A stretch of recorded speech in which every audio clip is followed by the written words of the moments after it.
Buenas tardes, bienvenidos a la redacción abierta. José Félix Tezanos, el director del CIS, ayer salía publicado el barómetro relativo al mes de marzo del mes pasado, que otorgaba al Partido Socialista un resultado magnífico. De hecho, la suma de escaños entre el PSOE de Sánchez y Ciudadanos, partido de Albert Rivera, pues otorgaría la mayoría absoluta a esta coalición, es decir, Pedro Sánchez seguiría en el Palacio de la Moncloa, según Tezanos. Desde luego que la mayoría de los medios de comunicación, y este en particular, pues no se creía absolutamente nadie esa encuesta de Tezanos, toda siempre hecha para tratar de favorecer los intereses del Partido Socialista, para tratar de orientar el voto, nunca para pulsar la verdadera opinión de los españoles. Vamos a ver lo que ha dicho un día después del revuelo causado por ese barómetro publicado, José Félix Tezanos, director del CIS, en una entrevista concedida a la cadena SER. Hasta él mismo ponía en duda su propio estudio, que por cierto nos cuesta a los españoles 300.000 euros. 100.000 euros anuales es lo que cobra el señor Tezanos, puesto a dedo, por cierto, por Pedro Sánchez. Y el señor Tezanos, hay que recordarlo, no quiso abandonar la ejecutiva del Partido Socialista. O sea, de hecho, quería compatibilizar ejecutiva del PSOE con ser el director del CIS. Esto es lo que ha dicho esta mañana en la cadena SER, entrevista con Pepa Bueno. Yo veo los datos, como cualquiera que puede ver los datos, y a mí hay cosas que me llaman un poco la atención. ¿Cómo cuáles? Por ejemplo, yo no acabo de ver claro que el PP haya caído tanto. Es una opinión personal, no es una opinión científica. Los datos son los que han salido. Yo también tengo la impresión de que Vox puede sacar más de lo que dice las encuestas, lo que dicen los datos en este momento, que puede tener un voto oculto. Y eso puede ser un vuelco total a la situación. Es decir, dependiendo de esos votos de último momento, pues podemos encontrarnos con que los tres partidos de la derecha, que en este momento en la encuesta no dan mayoría, sí pueden darlo en la práctica. Es decir, que eso no está concluido, no está cerrado. Bueno, ayer no estamos nada de acuerdo con José Félix Tezanos, director del CIS, pero hay que decir, en honor a la verdad, que hoy estamos totalmente de acuerdo con el señor Tezanos. Es verdad que el PP, en esa caída tan abrupta que ayer daba por hecho el barómetro del CIS, desde luego que no la va a tener, no va a caer de 137 escaños en el año 2016 a, ahí lo están viendo, 66 y 76. Es que sería un desplome tremendo e histórico el del Partido Popular. Y otra cosa muy importante que ha dicho José Félix Tezanos en relación a Vox es que hay un voto oculto a favor del partido de Santiago Abascal. Y llegados a este punto, pues habría que decir que ya no es tan oculto ese voto, porque en el día de ayer, al igual que muchos otros actos, Vox celebraba un mitin en Córdoba, la ciudad andaluza. Más de 1.000 personas, según el partido, más de 2.000 personas se quedaban fuera del Salón de Congresos de Córdoba, la ciudad califal, y no podían asistir a ese mitin que pronunciaba el presidente de Vox.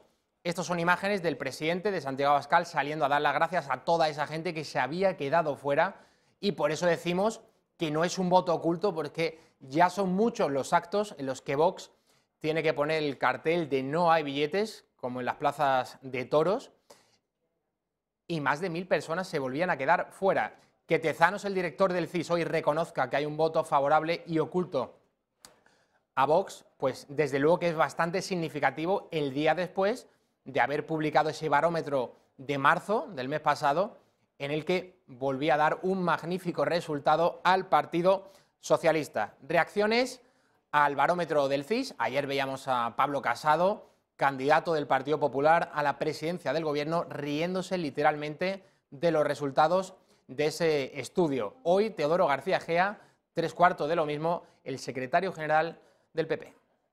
Bueno, si atendemos a los datos que estamos manejando con el CIS, creo, y es una opinión, que el CIS es más falso que la tesis de Pedro Sánchez, y que en este caso estamos en una encrucijada en la que se está viendo claramente cómo se quiere generar una corriente de cara a vender como masivo un apoyo a Pedro Sánchez que yo sinceramente no veo en la calle. Supongo que esa encuesta del CIS la habrán hecho en la sede de Ferraz.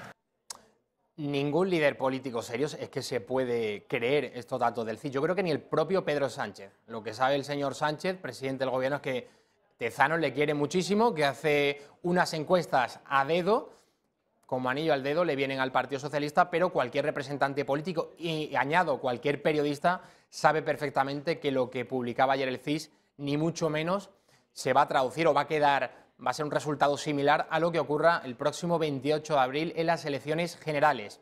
Isabel Díaz Ayuso, candidata del Partido Popular a la Comunidad de Madrid. Hoy va a estar en esta casa en el informativo que presenta Alba Vila a partir de las 8:30. Va a ser entrevistada la candidata del PP a la Comunidad de Madrid y hoy ha sido noticia la propia Díaz Ayuso porque ha propuesto que el nasciturus, el no nacido, sea reconocido como un miembro más de la familia. Lógicamente los partidos de la izquierda se le han echado encima, no comparten ni mucho menos que el nasciturus pues, pueda ser reconocido un miembro de la familia. Hay que decir que la izquierda en este sentido es coherente, está a favor del aborto y el niño que se está gestando en el vientre materno pues no consideran que tengan derecho alguno. Otra cosa es el PP, que dice cosas como esta propuesta, que por cierto, claro que la podemos respaldar, pero luego vemos como el señor Pablo Casado no lleva absolutamente nada la reforma aquella de la ley del aborto de 2011 de Mariano Rajoy, que no la llevó a cabo, que no derogó la ley AIDO, la ley del aborto aprobada en 2009, cuando Zapatero era el presidente del gobierno. Casado reconocía hace poco en una entrevista en La Sexta con Ana Pastor que el PP no va a llevar nada en relación al aborto en su programa electoral. Díaz Ayuso responderá sin duda a esta cuestión en el informativo de esta casa a partir de las 8:30 y este es el anuncio que realizaba esta mañana. Lo que queremos hacer, hemos estado reunidos con representantes de familias numerosas y lo que nos piden es que a la hora de solicitar plazas en los cursos siguientes y a la hora de reconocer los títulos, el concebido no nacido no cuenta y para ellos es muy importante a la hora de solicitar, por ejemplo, plazas en los siguientes colegios. Luego la idea sería que una vez que pues que una mujer está embarazada, su hijo ya disfrute de pleno derecho pues de todas las ayudas y ventajas fiscales que se puedan tener para familias numerosas y de especial categoría. Repetimos una vez más, Isabel Díaz Ayuso, candidata del PP a la Comunidad de Madrid, va a ser entrevistada por Alba Vila en el informativo de esta casa a partir de las 8:30. Sin duda que responderá a toda esta cuestión. Es que hoy ha marcado, hay que decirlo así, la agenda política. Este anuncio que realizaba esta misma mañana en un desayuno informativo pues ha suscitado la reacción de los distintos partidos políticos. Otra cuestión en relación a la alcaldesa de Madrid, Manuela Carmena, a propósito de la ley de la memoria histórica, pues ha logrado Carmena, con el apoyo del Partido Socialista, eliminar el nombre de la Plaza del Sagrado Corazón de Jesús, en el barrio de Chamartín. Ahí lo están viendo. Pasará a llamarse Plaza del escritor Rafael Sánchez Ferlosio. Esa plaza está ubicada en el corazón del barrio de Chamartín y ya ha sido eliminado ese nombre de Plaza del Sagrado Corazón de Jesús y pasará a llamarse Plaza de Rafael Sánchez Ferlosio. Más asuntos relacionados con la Comunidad de Madrid, en este caso afecta a Ciudadanos. Nos hemos puesto en contacto con miembros del partido de Albert Rivera, pero ninguno quiere atender la llamada de este programa. El caso es que hoy, según ha desvelado el diario El Mundo, concejales de Ciudadanos en Madrid denuncian que pagaron en el año 2015 por ocupar un puesto en las listas, en las elecciones municipales del año 2015. Los candidatos tuvieron que pagar por ocupar un puesto concreto en las listas para esos comicios del año 2015, mientras que en otros, como mínimo, se planteó la posibilidad de aplicar dicha fórmula para financiar la campaña. Las cantidades variaban en función de la posición y del censo de población y costeaban directamente gastos electorales del partido. Así se lo han confirmado al Mundo los ediles Horacio Rico, de Alcobendas, y Juan José González, de Arroyo Molinos, que explican que abonaron de sus propios bolsillos, escuchen bien, 2.500 y 600 euros respectivamente, por concurrir, como decimos, como número 1 y número 6 de sus candidaturas. Otros dos exmilitantes de la formación naranja de Navalcarnero y Fuenlabrada, José Felipe Garrido y Sergio Blázquez, aseguran que en ambas sedes también se expuso tal posibilidad a sugerencia de la Dirección Regional de la Formación Naranja, si bien en el primer caso no llegó a aplicarse y en el segundo el antiguo afiliado no tiene constancia de si se hizo o no, porque fue expulsado antes de la cita con las urnas por denunciar, según su testimonio, que esta era una práctica ilegal. Vamos a repasar ahora todo lo que sucedió ayer en Córdoba a propósito del acto que celebraba Vox en el Palacio de Congresos de la ciudad andaluza. muchísima asistencia, como suele ya, como es habitual, ¿no?, en todos los actos que va celebrando Vox a lo largo y ancho de España. Y más de 1000 personas, más de 2000 personas, según el partido de Abascal, se quedaban fuera sin poder acudir a este mitin ya de precampaña, pero bueno, ya podemos decir que todos los mítines que estamos escuchando son mítines en clave electoralista, todos los partidos mirando a esa fecha del 28 de abril. ¿Y qué quieren que les diga? Pero es que lo que ha dicho hoy Tezanos es verdad. Vox tiene un voto oculto y el Partido Popular tampoco va a caer tanto como la propia encuesta de Tezanos ayer el CIS barruntaba. Es Abascal, lo vamos a ver ahora mismo pronunciando un discurso a todas esas personas, a todos los cordobeses que no pudieron entrar a ese Palacio de Congresos. Quiero daros a todos las gracias por estar aquí y quiero pediros disculpas porque vemos que casi hay más gente en esta calle que la que ha podido entrar dentro. Os podéis ir de aquí para decirles a todos esos que os hablan del voto útil, que es la hora del voto patriótico y que no estamos dispuestos a retirarnos, a dar un paso atrás, que vamos a dar a los españoles esperanza frente al miedo. Está en riesgo nada más y nada menos que la unidad nacional y nuestra libertad. La unidad nacional atacada por los separatistas y las libertades de los españoles atacadas por los progres desde los partidos políticos y desde los medios de comunicación desde hace muchos años. Han pretendido decirnos qué es lo que tenemos que sentir, qué es lo que tenemos que pensar. Y cada vez más españoles se han puesto en pie para decir basta ya.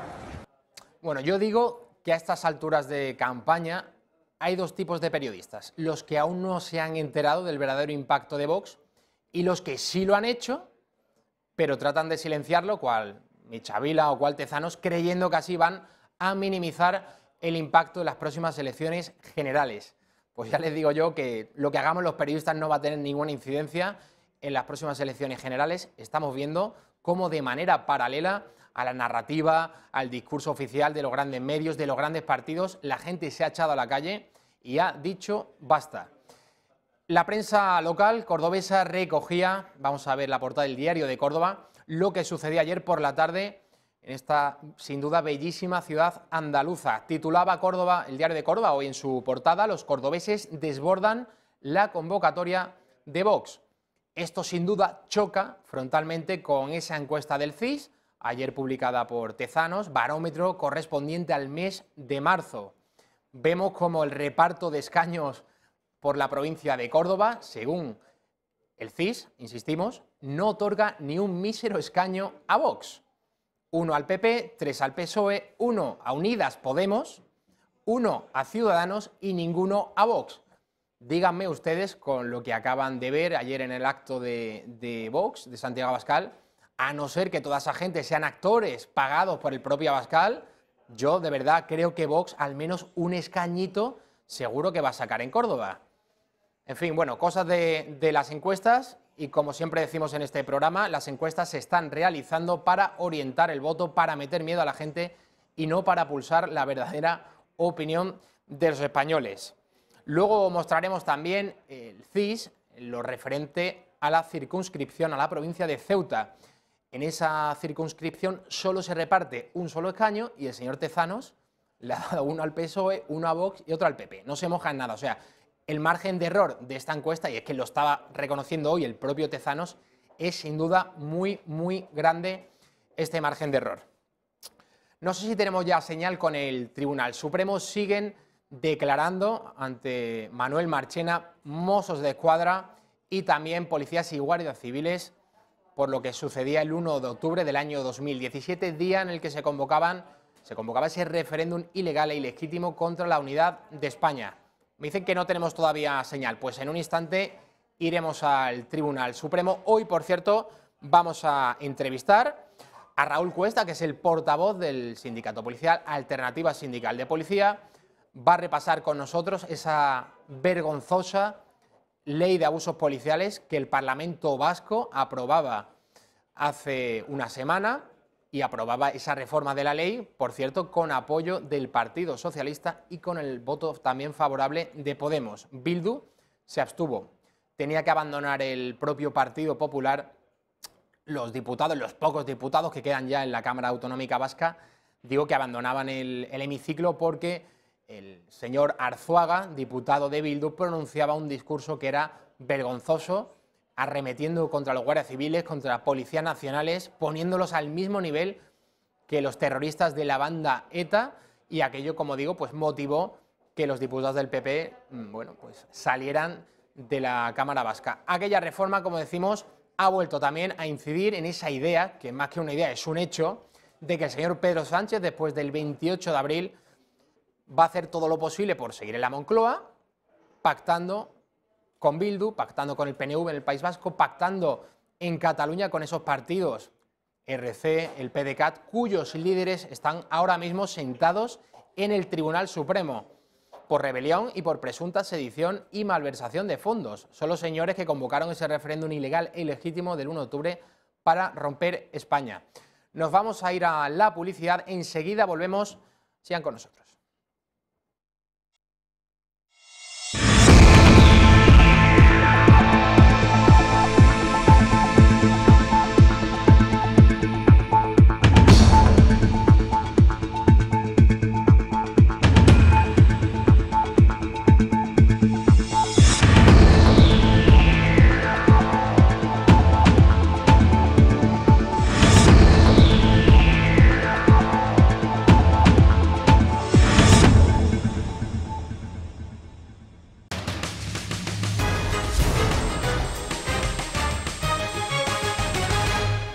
Seguimos en la redacción abierta. Más tarde, como anunciaba antes de la publicidad, estará Raúl Cuesta, portavoz de Alternativa Sindical de Policía. Trataremos con él, abordaremos en profundidad esa vergonzosa reforma de la ya por sí vergonzosa ley de abusos policiales del País Vasco. Pero ahora se une a nuestra mesa de la redacción abierta Joaquín Robles, que es economista y analista de XTV. Muy bienvenido. Muchas gracias. Vamos a analizar algunas de las principales propuestas económicas que los 5 grandes partidos plantean para las próximas elecciones generales del 28 de abril. Si te parece, empezamos por el Partido Popular.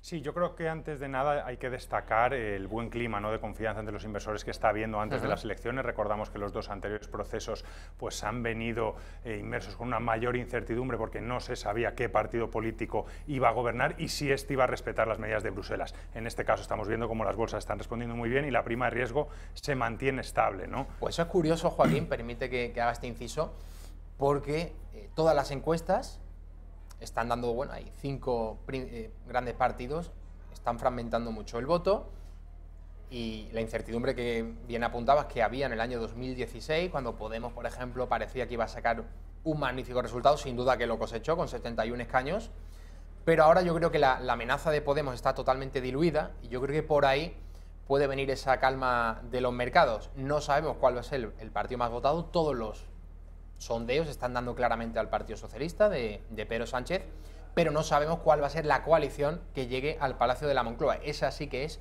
una gran incógnita. Exactamente, yo creo que eso es un poco lo que están celebrando los mercados, que a pesar de que no saben qué coalición será la que gobernará, parece que esta vez no va a ser una que vaya en contra de los intereses de la Unión Europea y en contra de los intereses del déficit que tiene acordado España con Bruselas, ¿no? Por lo que, bueno, por lo menos parece que, a pesar de que siempre hay incertidumbre, vamos a un proceso electoral mucho más tranquilo.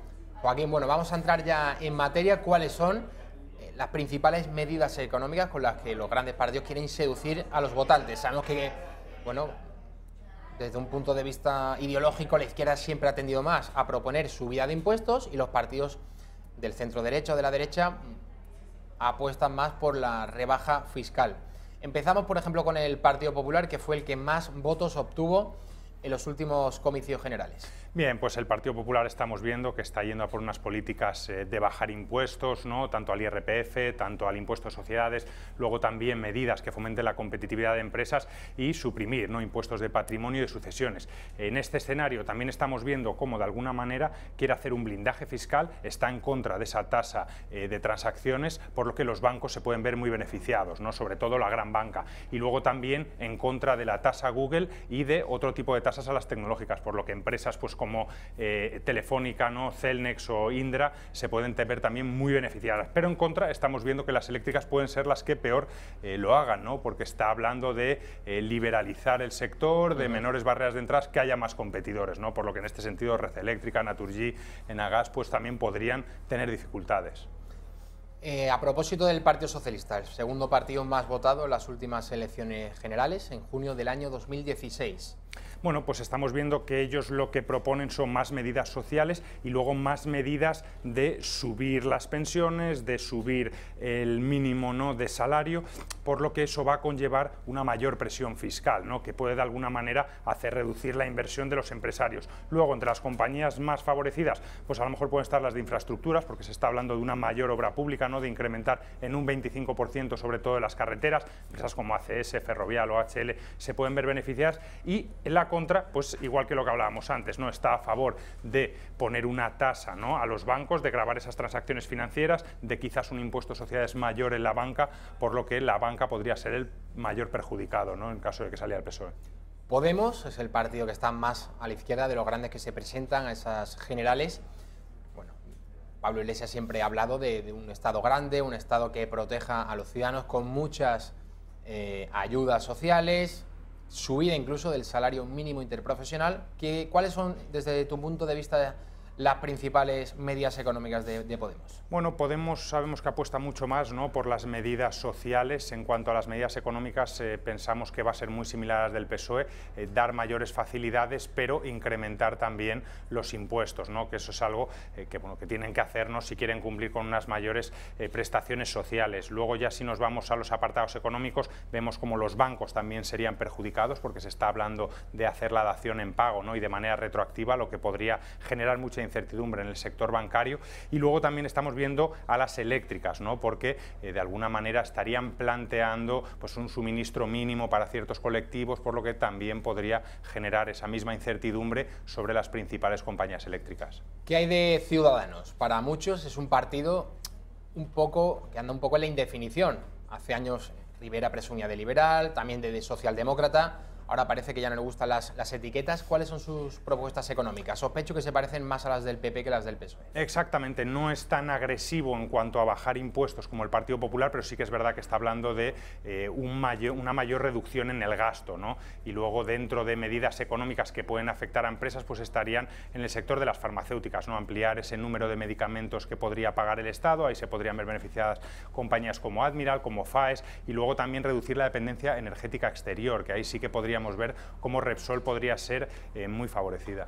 Bueno, Vox también apuesta por reducir el tamaño del Estado, por bajar impuestos, y últimamente se está hablando mucho de una medida del cheque escolar.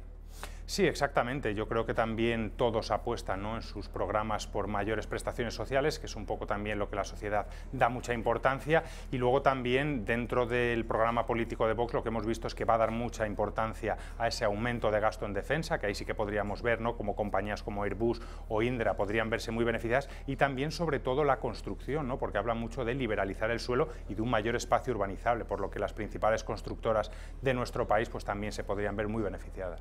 Comentabas al inicio de la entrevista que los mercados ahora mismo respiran tranquilos, un escenario distinto al del año 2016, parecido pero distinto.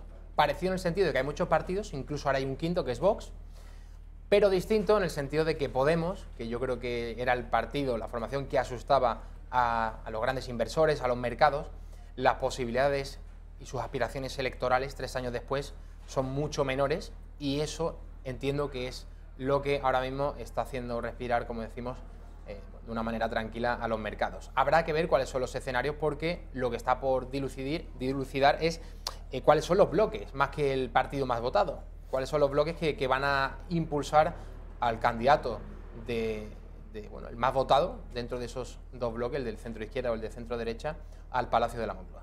Exactamente, yo creo que, como comentábamos antes, ahora hay una menor incertidumbre precisamente porque parece que a los inversores no les importa tanto qué bloque va a ganar, porque todos los bloques van a respetar los acuerdos que hay con Europa, ¿no?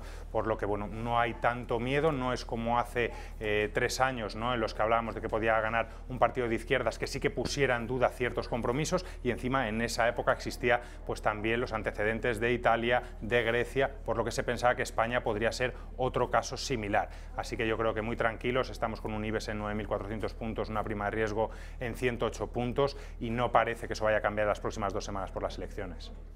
A propósito de los resultados históricos, ¿qué es lo que...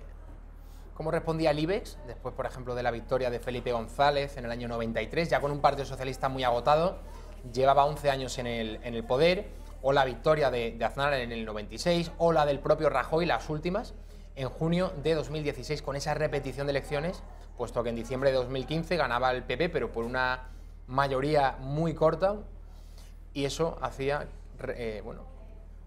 que 6 meses después tuviésemos nuevos comicios, porque ninguno de los dos bloques se ponía de acuerdo para elegir un candidato a la Moncloa. Exactamente, llama mucho la atención este dato, porque en las últimas 8 elecciones generales, el día siguiente a que ha abierto el IBEX 35 ha empezado siempre en negativo. De hecho, ha habido sesiones pues como la primera victoria de José María Aznar, que cayó más de un 5% la bolsa, como también la primera victoria de Mariano Rajoy, que cayó un 4,5% la bolsa, y en todas, excepto la de Zapatero, ha caído cerca de un 2%. Nosotros desde XTB, de hecho, lo que vamos a ofrecer es un seminario con nuestro director de la Escuela de Método Trading, Pablo Gil, en la apertura del IBEX 35, en la primera sesión después de las elecciones, para ver la evolución y, si se pueden, de alguna manera aprovechar alguna oportunidad.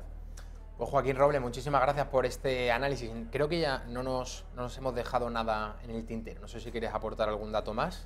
Nada, la verdad que pocos datos, ¿no? Vemos que prácticamente todos los presidentes han tenido pues una época alcista. De hecho, la rentabilidad anualizada, tanto Aznar como Felipe González han tenido un 12% anualizado, en el caso de Rajoy un 7%, en el caso de Zapatero un 5%, pero también es anecdótico porque muchas veces también responde, ¿no?, al ciclo económico en el que se encontraban esos presidentes. En el hipotético y complicadísimo escenario de que Vox sea el partido más votado, ¿cómo crees que reaccionaría el IBEX al día siguiente? Bueno, yo creo que a lo mejor reaccionaría con una mayor incertidumbre que si el partido más votado fuera el PP o el PSOE, porque es lo que se piensa, ¿no? Luego ya a partir de ahí habría que ver cómo forma gobierno y qué planteamiento tiene, ¿no?, para de alguna manera pues ver cómo podría evolucionar el IBEX 35.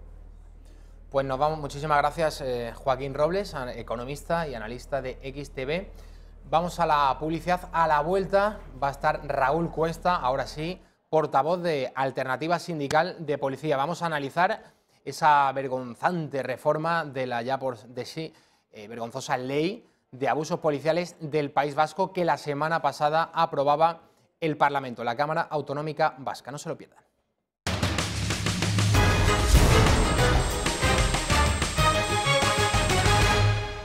Siete menos 25 de la tarde. Raúl Cuesta, portavoz de Alternativa Sindical de Policía, muy bienvenido. Muy buenas tardes.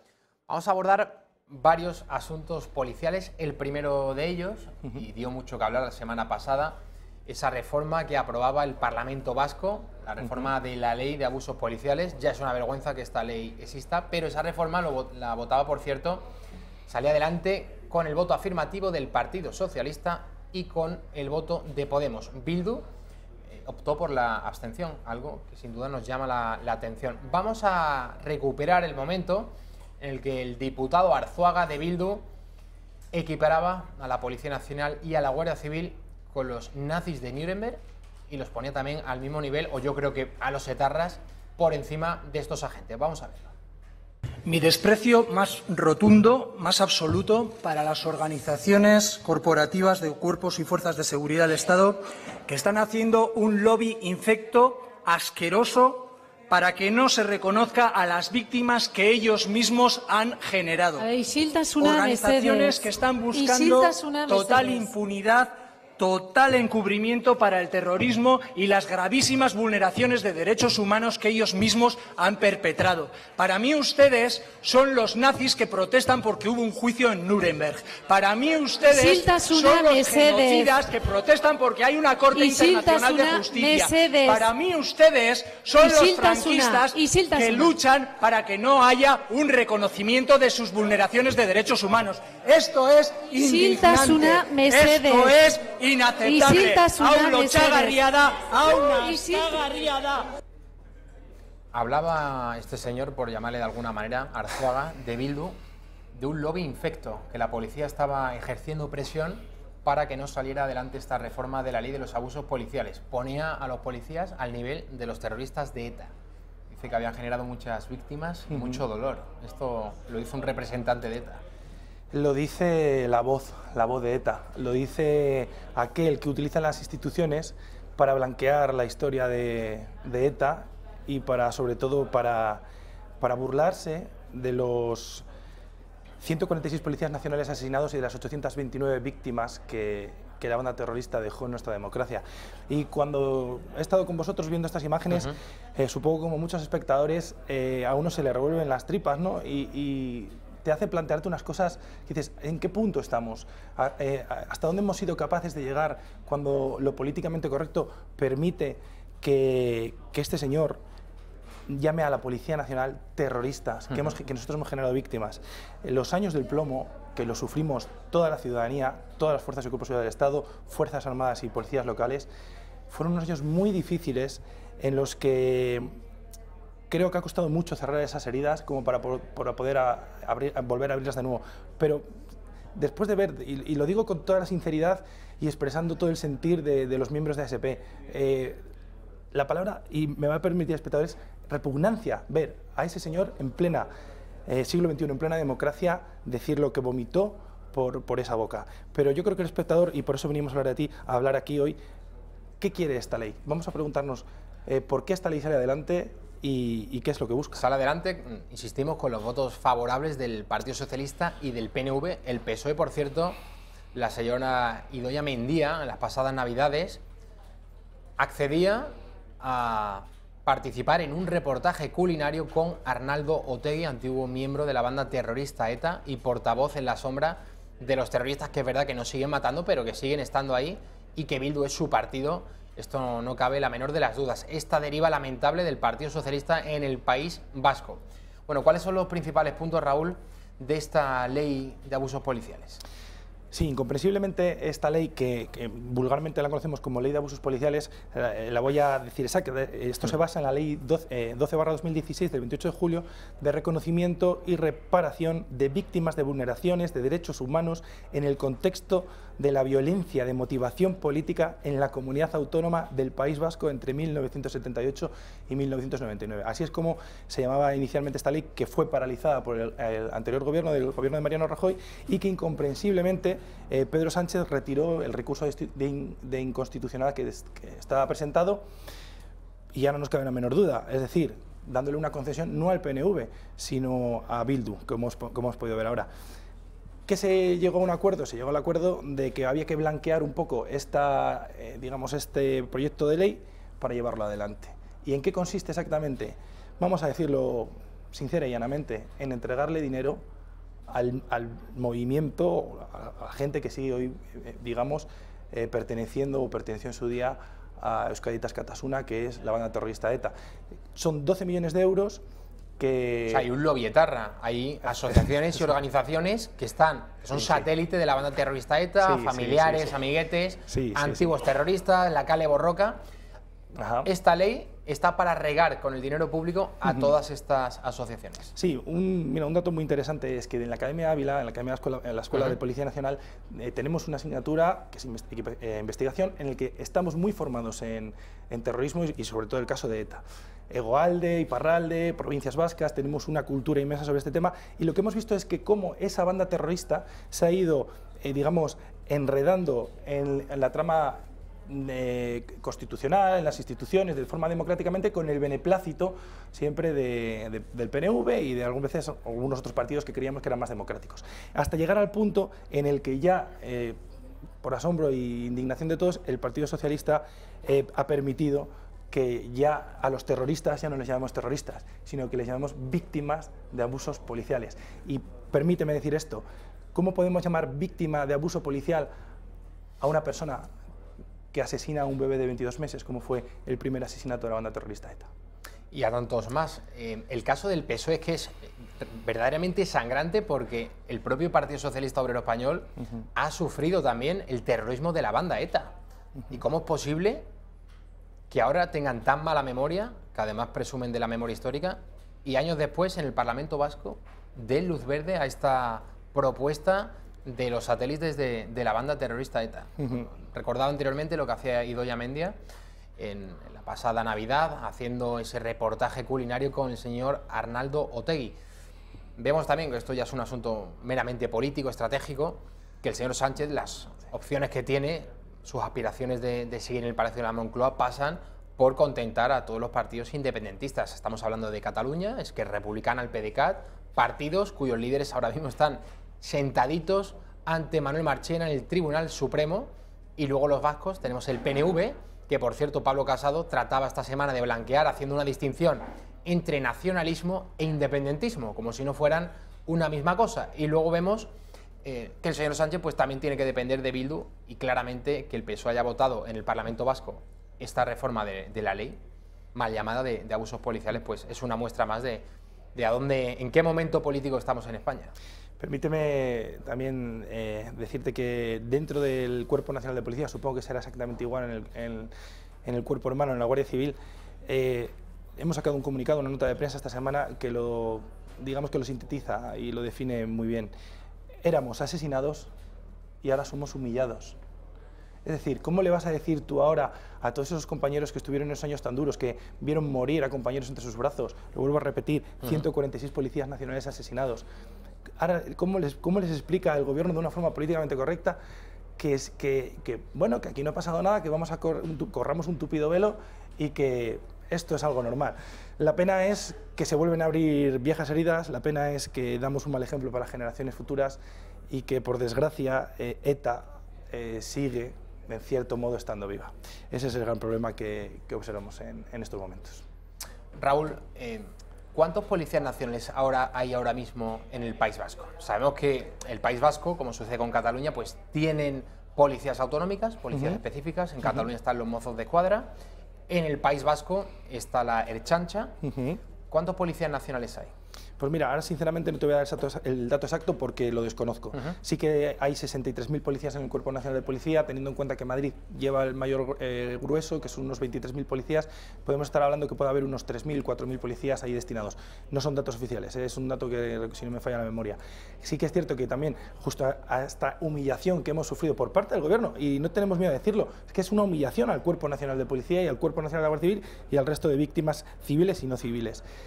Lo que sí hemos visto que era nuestro mayor temor, no esta ley que estaba paralizada por el gobierno de Mariano Rajoy, era que se retirara a las fuerzas y cuerpos de seguridad del Estado, a los defensores y los garantes de la democracia española en todo el territorio español del País Vasco.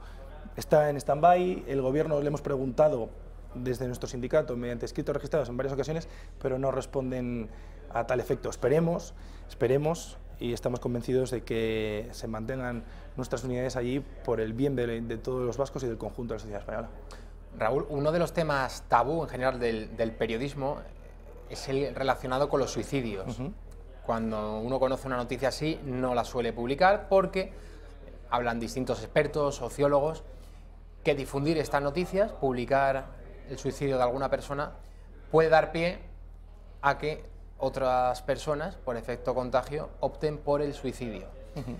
En el caso de la Policía Nacional, también creo que es un tema tabú, que bueno, no se ha tratado con lupa precisamente en los últimos tiempos, el de los suicidios dentro de la Policía Nacional. ¿Qué nos puedes decir al respecto? Pues estaríamos encantados de venir a hablar un día largo y tendido sobre este tema, porque lo has definido muy bien. El suicidio policial se esconde, se calla, y lo que hay que hacer es hablar. Hay que romper ese silencio y hablar con responsabilidad y hacer frente a esta lacra que, para que te haga el espectador, para que nos hagamos todos una idea, es el gremio que más suicidios sufre. Una media de 40, 30, entre 30 y 40 suicidios de policías nacionales y guardias civiles cada año, lo que viene diciendo que cada 15 días perdemos a un compañero.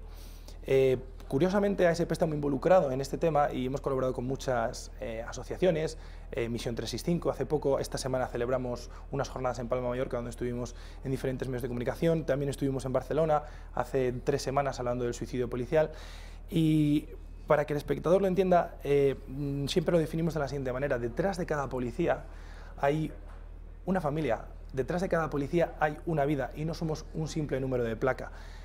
Es muy sencillo explicar que cuando uno comienza a realizar las labores propias de la labor, ve una serie de cosas, de condicionantes, que no se olvidan así como sí. Yo, por ejemplo, tristemente, en 10 años que llevo en esta institución, he perdido 3 compañeros por suicidio. El suicidio no entiende de escalas, desde la escala básica, comisarios hasta inspectores, y he visto cosas que no todo el mundo las puede digerir, y yo inclusive... Hay recuerdos, como son precipitados, que no es agradable ver a una persona cuando cae desde un 6º, un 7º, o en mi caso, que yo estoy especializado en violencia de género, yo he tenido que, tristemente, proceder a la detención y ver un asesinato de una mujer que recibió 21 puñaladas. Entonces, claro, llegar a una habitación, ver todo ensangrentado y ver esas cosas, pues se te quedan dentro. Y es nuestra labor, la hacemos orgulloso, y que todo sirva por tener una sociedad mejor. Por eso, ya te digo que largo y tendido un día nos encantaría hablar de este tema. Pues no solamente de este tema, Raúl, ya que lo has dicho, el de los suicidios, presenciaste, porque tú estás especializado en la ley contra la violencia de género, me gustaría un día que vinieses a hablar también sobre los porcentajes de los homicidas, cuántos son extranjeros, datos que en los últimos tiempos se han venido ocultando, sepultando por la corrección política, de todas las muertes de hombres hacia mujeres a lo largo de un año en España, cuántos corresponden a ciudadanos que son extranjeros, que son inmigrantes, y el por qué. A mí me parece muy significativo, decía el sociólogo Amando de Miguel, y lo dijo antes, lo dijo cuando se estaba debatiendo esta ley en el Congreso hace ya más de 10 años, que la mayoría de ellos, o al menos de forma porcentual, serían extranjeros, y no por el hecho de que una persona haya venido al mundo en Honduras, en Guatemala o en Nigeria, sino porque las condiciones en las que emigran estas personas son más duras, y eso hace violentar a la persona y que pueda recurrir a la violencia contra su pareja. Algún día hablaremos de esto, Raúl. Genial. ¿Nos traes datos, por favor, policiales? Sí, por supuesto. Porque es una cuestión, bueno, en esta casa hemos hablado muchas veces que estamos en contra de esa ley contra la violencia de género, porque elimina la presunción de inocencia del varón. Permíteme decirte una cosa, aquí inclusive habéis traído a una gran experta, Alicia Rubio, sí, más de una ocasión. Es una mujer muy preparada en este aspecto, pero yo quiero lanzar un mensaje muy claro a toda la sociedad. La violencia de género existe, es una lacra con la que hay que combatir, pero hay que combatirla de una forma real e igualitaria, que por eso tenemos un código penal que hay que respetar. Entonces, lo que siempre defenderemos es la modificación de la 1/2004, que es la ley orgánica que rige este tipo de problemática, y por supuesto hay mucho trabajo por hacer para que tanto hombres y mujeres, en igualdad de oportunidades, en igualdad de condiciones, puedan convivir sin un adoctrinamiento que no viene ni mucho menos desde el punto de vista profesional o policial, a nivel intersectorial de todos los que hacemos frente a esta lacra, sino que muchas veces se ha utilizado como rédito partidista. Pues Raúl Cuesta, portavoz de Alternativa Sindical de Policía, muchísimas gracias. Emplazado quedas para tratar, por un lado, los suicidios policiales y por otro, datos sobre la ley contra la violencia de género. Las próximas elecciones generales, 28 de abril, van a ser las primeras, por cierto, en las que voten personas con discapacidad intelectual. Este vídeo lo ha realizado nuestra compañera Miriam Olivas. ¿Cuál dirías que es la mayor novedad de cara a las elecciones del 28 de abril? ¿El vertiginoso crecimiento de Vox o quizás los siempre conocidos ataques entre el bipartidismo? Tal vez la anunciada caída de Podemos o la tozudez de Ciudadanos. Y si te digo que la mayor novedad para estas próximas elecciones generales no tiene que ver con políticos, sino con los que están detrás, con los que votan, porque este año, por primera vez en la historia, 100.000 ciudadanos más podrán votar. 100.000 ciudadanos de pleno derecho que han visto durante años cómo le quitaban lo que más nos representa como ciudadanos, el voto. Y es así porque se permitirá votar a todas las personas con discapacidad intelectual. La última ley de la reforma electoral elimina las restricciones de voto para aquellas personas incapacitadas legalmente por sentencia judicial. Ya no volverá a ser competencia de los jueces decidir si una persona reúne las aptitudes suficientes para ejercer el derecho a voto, y el Estado garantiza de esta manera el acceso por igual de todas las personas con discapacidad. Con esta decisión se supera un tabú que iguala a las personas y devuelve derechos arrebatados. Deja atrás viejas creencias y aupa la victoria a todas esas personas que veían como ellos no, mientras otros muchos sí. España se convierte así en el 8º país de la Unión Europea en no poner trabas en el derecho a voto por razón de discapacidad, un éxito que nos acerca más al país que queremos y que nos hace más humanos. Bueno, en honor a la verdad, si no es por Miriam Olivas y por Raquel Sanz, a la que ustedes no ven, pero que yo la oigo durante 2 horas todos los días, este programa, la redacción abierta, no saldría adelante ningún día. Miriam Olivas, muy bienvenida. Muchas gracias. Autora de este vídeo, como decimos, el próximo 28 de abril, elecciones generales. Sí. Por primera vez los discapacitados intelectuales van a votar en unos comicios en España. Así es, Javi, por primera vez en la historia, porque esto no había pasado nunca antes. ¿Y qué se le impedía? Pues en realidad estas personas, personas con discapacidad intelectual, tenían el derecho a voto. Sin embargo, la LOREC se lo impedía porque estamos en una situación en la que las familias, por ejemplo, quieren una tutoría legal o tienen una incapacitación legal estas personas con discapacidad intelectual, pues para que no les engañen, para que no les extorsionen, o las familias para recibir ayudas económicas, pero eso tenía una letra pequeña y era que no podían votar en las elecciones generales como hacen otras muchas personas con otro tipo de discapacidad o el resto de ciudadanos. ¿Y ante qué trabas se encontraban? Pues tenían que ir a hacer unos exámenes delante de los jueces donde les hacían preguntas pues del tipo, por ejemplo, aquí tengo una, ¿qué partidos son republicanos y cuáles son monárquicos? Esto es una pregunta que para la gente que realmente está en política cada día, para cualquier ciudadano de a pie, parece fácil de contestar, pero yo estoy segura que muchos de los ciudadanos que votan en comicios, que no tienen ningún tipo de discapacidad ni nada, pero votan en comicios, no lo saben y tampoco saben a los líderes que votan, simplemente votan muchas veces por inercia o por tradición en su familia o por algo especial, por alguna medida que hayan escuchado, pero no conocen la profundidad de la política. Entonces lo que decían estas personas y las asociaciones alrededor de estas personas era que por qué ellos tenían que ser sometidos a un examen cuando el resto de la sociedad no, que ese examen tendría que ser para todos, si no se crea un prejuicio si solo se hace a ciertas personas. Esto estaba paralizado. No podían votar la mayoría, van a votar más de 100.000 personas nuevas estas próximas elecciones y se aceleró en el año 2018. ¿Por qué? ¿Qué pasó? Pues que la Comisión de Derechos Humanos de la Unión Europea le dijo a España que, oye, que esto lo tenían que solucionar porque estaban incurriendo en un prejuicio contra este tipo de personas y perjudicándoles seriamente.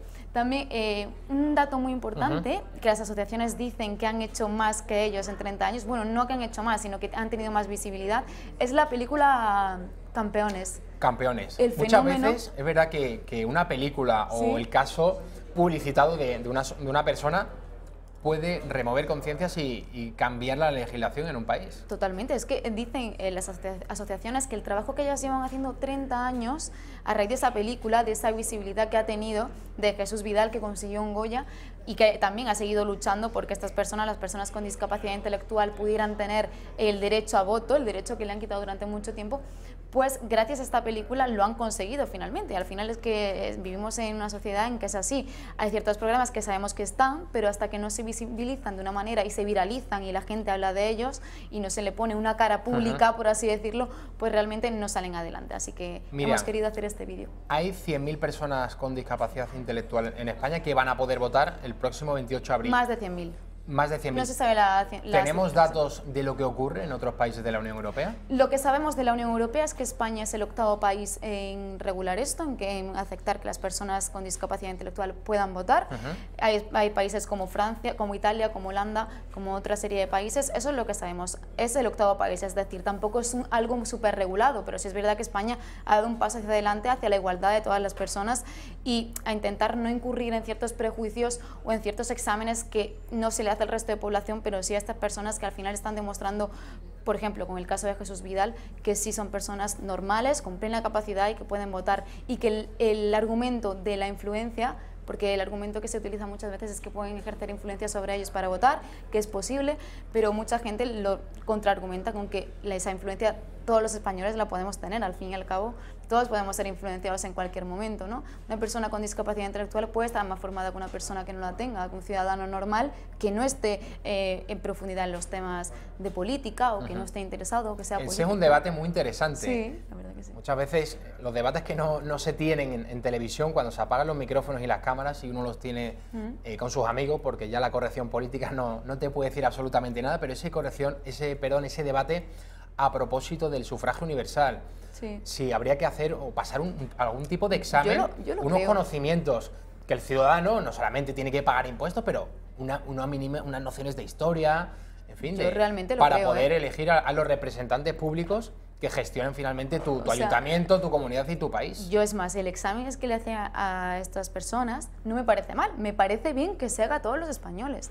Pues algo, o sea, lees el programa electoral, sabes qué proponen, sabes quién es el líder, por qué votas, porque muchas veces vemos en televisión las típicas preguntas que se le hace a los ciudadanos que no saben ni quién es el líder de un partido. O sea, es una responsabilidad muy grande y sí creo que se debería hacer un examen sencillito, obviamente, no en profundidad, pero yo sí creo y estoy a favor de que se podría hacer y que nos beneficiaría a muchos, la verdad, a todos, yo creo. Otra cosa es el sufragio censitario, que bueno, es el que paga vota y eso es otro debate, otra cuestión. No estamos hablando de eso, del que pague ya automáticamente tiene derecho a voto y el que no pague, pues no. Miriam Olivas está hablando de conocimiento, de tener unas nociones mínimas del funcionamiento del Estado, de la Constitución española y de cultura general, ¿no? Yo creo que este es un debate bastante interesante. A propósito de la película Campeones, que por cierto fue la que se alzó con más premios, ¿no? En la gala de los Goya, la gala del cine español, que se celebró el pasado mes de febrero. Yo reconozco que aún no la he visto, yo no sé si tú la has visto, Miriam. No la he visto. Te iba a preguntar si la habías visto. No. Todo el mundo habla muy bien de esta película, remueve conciencias.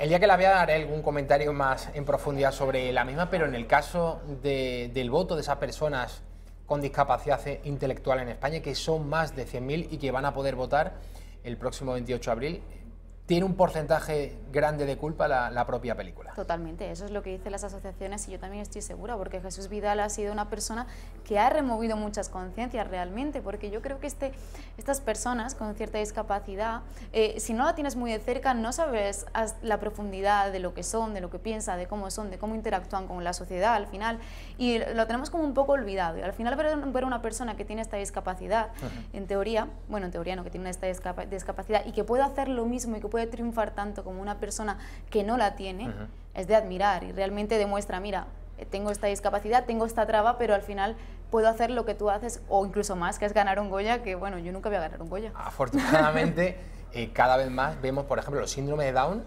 incorporándose al mercado laboral, desempeñando puestos de trabajo. Ellos, claro que están capacitados para desempeñar según que funcione. Los expertos, yo no soy experto en esta materia desde luego, pero hablaban de los padres que quieren sobreproteger a esos niños síndrome de Down, dejándolos en casa, no relacionándonos con otros niños, no sacándolos a la calle. Eso es un error.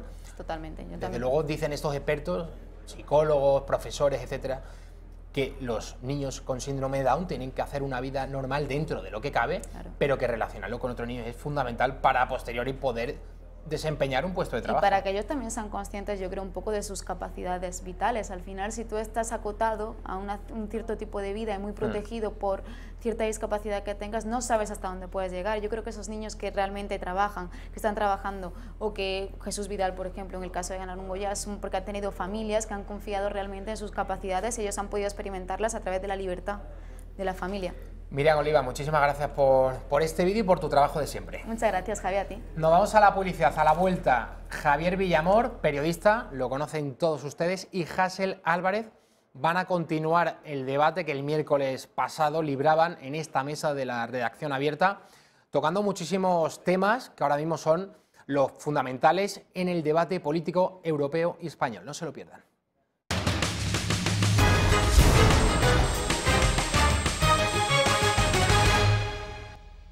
Seguimos en la redacción abierta. A mi izquierda, Hassel Álvarez, politólogo, muy bienvenido. Bien hallado. A mi derecha, Javier Villamor, periodista, asiduo tardes. todos los miércoles a este programa, la redacción abierta. ¿Qué tal estás? Muy bien, ¿qué tal vosotros? El miércoles pasado iniciábamos un debate de ideas, nada de bajar al barro, insultos y gritos, como sucede en las televisiones que tienen gran audiencia. Que podríamos. Que podríais, pero a mí no me da la gana de que lo hagáis, porque te echo y luego a ti te echo también. No quiero nada de gritos, quiero debate de ideas. Vamos a ir proponiendo temas que desde mi punto de vista son los que ahora mismo están en el centro del debate político, no solo en España, también en Europa. Abordamos muchos asuntos el miércoles pasado, pero como digo, hay muchos que se quedaron en el tintero.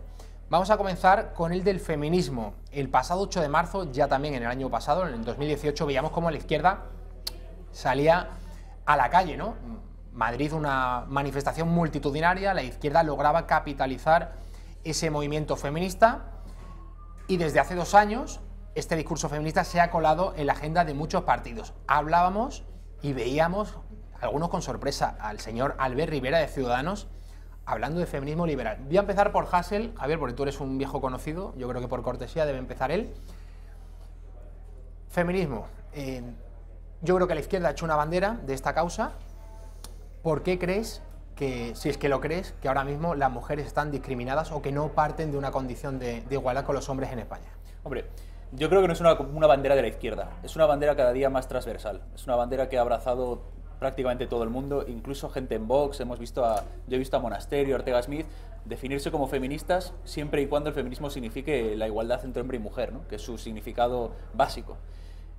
El feminismo, el reto que tenemos es precisamente conseguir que sea una plataforma transversal, donde quepan todas las mujeres que no se identifican como tal y también todos los hombres que quieran cooperar en una labor que básicamente se enfrenta a discriminaciones tan grandes como todas las mujeres que son despedidas cuando se sabe que se pueden quedar embarazadas o cuando se han quedado embarazadas, todo el tema de unas mujeres que no tienen una ley de dependencia que les permita poder evitar la esclavitud de tener que estar sirviendo una familia que tiene una carencia de ayudas a esta ley de dependencia, o circunstancias como las mujeres que tienen una familia y no pueden conciliarla con un horario laboral cada día más explotador y tiránico.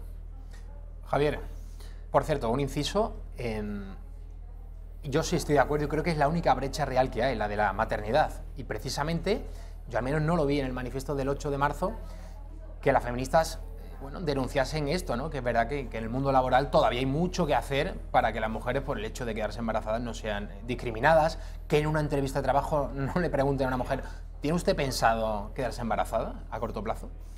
Sí, con el tema del feminismo yo creo que es una palabra que se ha prostituido mucho, además se utiliza también como una palabra candado, ¿no? Para cerrar el debate. Antiguo facha o nazi, eso que ya no funciona, pues habría que llamar a la otra persona machista o antifeminista para que las cosas vayan a su cauce.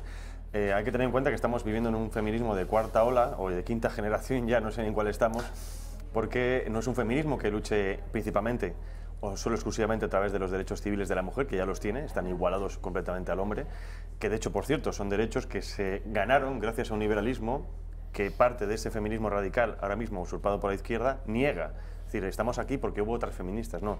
Antaño no eran feministas como hoy en día, eran luchadoras por la igualdad jurídica, la igualdad civil que se consiguió. Ahora vemos cómo el feminismo, igual que otras fuerzas como el indigenismo, etcétera, etcétera, son utilizados o han sido fagocitados por fuerzas políticas de izquierda, en este caso, sobre todo el Partido Socialista y Podemos, el Partido Socialista que se hace bandera de ser el partido, si quieres, estás a favor de la mujer hay que votar al Partido Socialista, o también lo hace Podemos. Yo creo que eso es una gran manipulación, es propaganda para ellos, pero desde luego no estamos ayudando a la igualdad de la mujer en absoluto, porque está siendo utilizada como arma política. Me extraña que estas feministas, que tú también decías, las del famoso manifiesto 8M, no hayan dicho que están siendo utilizadas como arma política, no hayan hablado de la maternidad, no hayan hablado de ninguna cosa que realmente luche o mejore la calidad de la mujer en el ámbito laboral o familiar.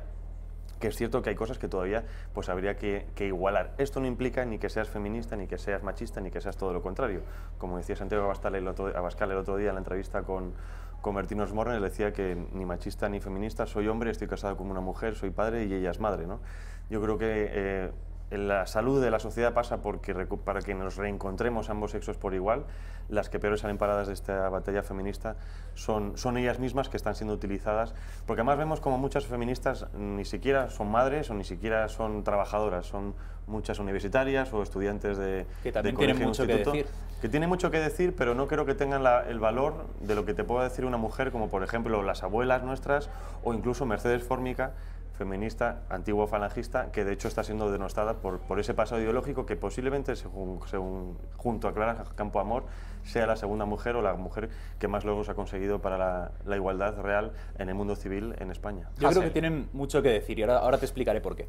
Mencionabas a Abascal. Abascal también en el libro con Dragó tenían una conversación en la que decían que las mujeres eran como taxis que transportaban bebés dentro, ¿no? No sé si lo habéis visto. Sí, le estaba preguntando sobre el aborto, yo sí había leído esa parte. Y decía Abascal que la mujer tiene derecho a decidir sobre su cuerpo, pero no sobre el cuerpo de otros, en este caso sobre su hijo. Entonces ponía Sánchez Dragó, el símil del taxi lo hacía Dragó, es como el taxista que tiene dentro al cliente, y tú en tu taxi mandas, pero no puedes decidir sobre la persona que llevas dentro. Lo hacía Dragó y Abascal le decía que efectivamente así es, ¿no? Entonces, a mí lo que más me asusta, existe un machismo todavía como este, que trata a la familia como una especie de mecanismo de mercado o un taxi, especialmente cuando ellos luego no apoyan al taxi, apoyan al Uber, o sea, que qué clase de ejemplo me ha cogido ahí. Pero te decía que todas las mujeres tienen mucho que decir en esta lucha, precisamente porque vemos que ahora mismo hay una dinámica en la cual el sistema económico empuja porque la sociedad tenga trabajos cada vez más competitivos, por alimentar cada vez más la cantidad de horas extra que hay, por un sistema en el cual nos piden que nos vayamos a jubilar cada vez más tarde. Y las mujeres tienen como una especie de freno, diría casi biológico, que es la última frontera contra ese abuso del capitalismo. Una mujer, una chica, una trabajadora joven, como decías tú, tiene una mentalidad diferente, más colaborativa, que el típico hombre que por ser más fuerte, por ser más centrado en el trabajo o por tener una mentalidad más competitiva, siempre va a estar dispuesto a tragar con todo lo que el capitalismo le lance encima.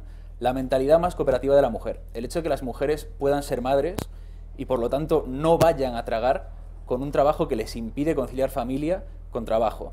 O finalmente el mismo hecho también biológico de que las mujeres tienen más media de vida van a impedir que una abuela que es pensionista ceda sus pensiones o ceda su edad de jubilación ante el empuje del mercado. Estamos viendo que en el feminismo hay una fuerza cuasi biológica en el cual la mujer va a ser el freno no del machismo, del patriarcado, sino del turbocapitalismo que destruye la sociedad, y que no va a ser esto una lucha de las mujeres, sino que es una lucha de las mujeres por los hombres y por la humanidad entera. Con lo que acabas de decir, acabas de dar una patada completa a la ley LGTB, porque acabas de reconocer que la construcción biológica del hombre y de la mujer es diferente, cosa que muchas de estas leyes de la extrema izquierda niegan, como sí, es existen las mujeres, ley de igualdad eso LGTB. Es lo que he dicho. No, existen las mujeres. No creo que nadie niegue que existen las mujeres. mujeres. Oye, como es una provocación, ¿eh? Como estamos en la moda, no debería, no creo. En la moda de decir que no hombre y mujer no existen, que son la construcciones cultura, culturales. Exactamente. Pues determina tu sexo. Te agradezco que al menos aceptes eso, porque desde luego creo que es un buen punto para empezar. Estoy de acuerdo en que el sistema económico actual, desde luego, no es el mejor. No hablo de la mujer, hablo para construir una familia, porque aquí también pintan los hombres, ¿no? Yo creo que en eso también hay mucho que decir por nuestra parte. Lo que está claro es un hecho, y es que la mujer, si quiere ser madre, lógicamente, a nivel laboral no puede ser tan competitiva como el hombre, pero es que esto no es una discriminación por sexo, ¿no? Es simplemente el hecho de que a menos horas trabajadas, menos salario. También es cierto, es una falacia que se diga que hay dos personas de sexos opuestos en el mismo puesto cobrando diferente dinero. Eso está prohibido y además todavía no conozco ningún caso en el que haya sido real. De hecho, el caso real que se investigó en Inditex, las mujeres cobraban un 0,8% más de media que los hombres. Eso, en cambio, no hay un problema con el feminismo para esto, ¿no? También dicen que si son las víctimas, bueno, es decir, las mayores víctimas de todo este, cuando también vemos que los hombres son los que más asesinados tienen, los que más están en la calle. Es decir, hay una gran manipulación de estadísticas que, vuelvo a repetir, hace daño a uno y otro por igual. En el caso de la maternidad, estas feministas, yo entiendo, según mi forma de ver, si yo fuera hombre y apoyase a los hombres por el hecho de ser hombres, les apoyaría a la hora de ser madre. Es decir, porque lo que no es normal es que a una mujer se le ponga ante la tesitura de o tu carrera o tu hijo.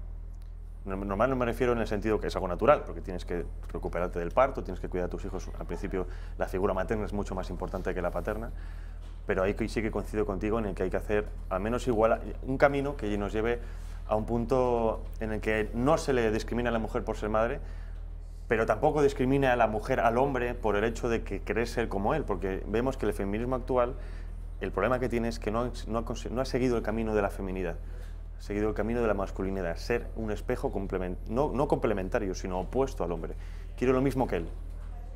Cuando el hombre quizá, yo como hombre, creo que también muchas veces nos hemos sacrificado o nos sacrificamos demasiadas horas respecto a la familia y eso tampoco está valorado, ¿no? Antes de que pasemos a analizar la ley contra la violencia de género, quiero que me respondáis a una pregunta. Si estáis de acuerdo con las declaraciones que realizó Manuela Carmena hace ya un año, además fue En la semana, los días previos a esa huelga feminista del 8 de marzo, dijo Carmena que en el ADN del hombre está incardinada la violencia.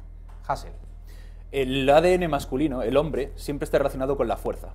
El mal uso de la fuerza lleva a la violencia. Es innegable que un hombre siempre será más violento o tendrá más fuerza en su violencia, pero lo que también es innegable es que esa fuerza y esa violencia utilizada en el feminismo y en causas de unir al hombre con la mujer se transforma en protección. El hombre tiene capacidad de hacer daño, pero por lo tanto también tiene una gran capacidad de proteger. Javier. Es que esta pregunta es trampa. Desde un punto de vista biológico, que yo empecé biología antes de periodismo, sí que es cierto que la fisionomía del hombre está hecha precisamente para cazar, para defender, ¿no? para recorrer muchas distancias, es decir, un portento físico mayor que el de la mujer, que eso no implica que haya mujeres que son más fuertes que hombres. A mí una mujer de estas deportistas me mete un par de puñetazos y estoy en el suelo, ¿no? Pero lo que quiero decir es que estamos construcciones diferentes, por lo tanto comportamientos diferentes, no solo a nivel físico, sino también a nivel psicológico. Pero a mí lo que me da pena es que se utilice por parte de la política, en este caso, porque así es como lo dijo la Manuel Carmena, se utilice un aspecto de la conformación biológica masculina para atacarse precisamente por eso. Cuando, vuelvo a repetir lo mismo que contigo antes, el hecho de admitir que hay un componente mayor o de más fuerza, más violencia en el hombre, está reconociendo nuevamente una mujer de Podemos que existen dos tipos de personas, igual que dos tipos de animales en el mundo que habitamos, y que eso de la construcción cultural no tiene ningún sentido, porque entonces una mujer podría ser mucho o más violenta que un hombre, y de hecho lo es, pero lo que no puede ser es que una persona se le condene por su propia biología, porque la defensa, vemos el caso de la ley de violencia de género, que creo que lo vamos a tratar ahora.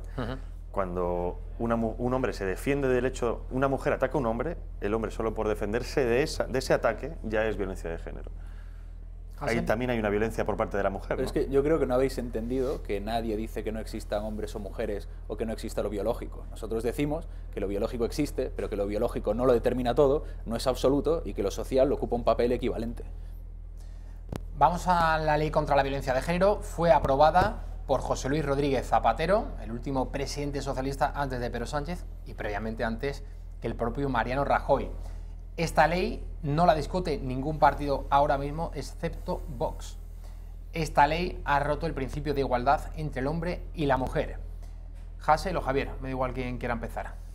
Lo digo siempre, la ley de violencia de género es una ley discriminatoria, aunque pretenda proteger, sobreproteger, precisamente como quiere sobreproteger a la mujer, es discriminatorio respecto al hombre, crea ciudadanos de dos tipos, de primera y de segunda a los hombres porque son presuntamente culpables, pase lo que pase, y luego vemos cómo esas denuncias falsas no son tan pocas como pasa, que muchas de las denuncias falsas no se condenan como tal, el entresijo que ha generado esta ley, porque como pasa otras cosas, igual que por ejemplo con la ley del aborto, la intención yo creo que es buena, ¿no? Surge de una problemática social, se quiere arreglar con una ley, me parece perfecto, pero es que como pasó con el aborto, una vez hecha la ley echa la trampa, y es que para casos que son superfluos, respecto a, me refiero al nivel de violencia general que sufre España, que por cierto es uno de los más bajos del mundo y por supuesto de Occidente, viene todo lo que hay detrás, ¿no? El hecho de riego económico de los famosos chiringuitos feministas, como el caso de Andalucía, que hay, por cierto, en toda España,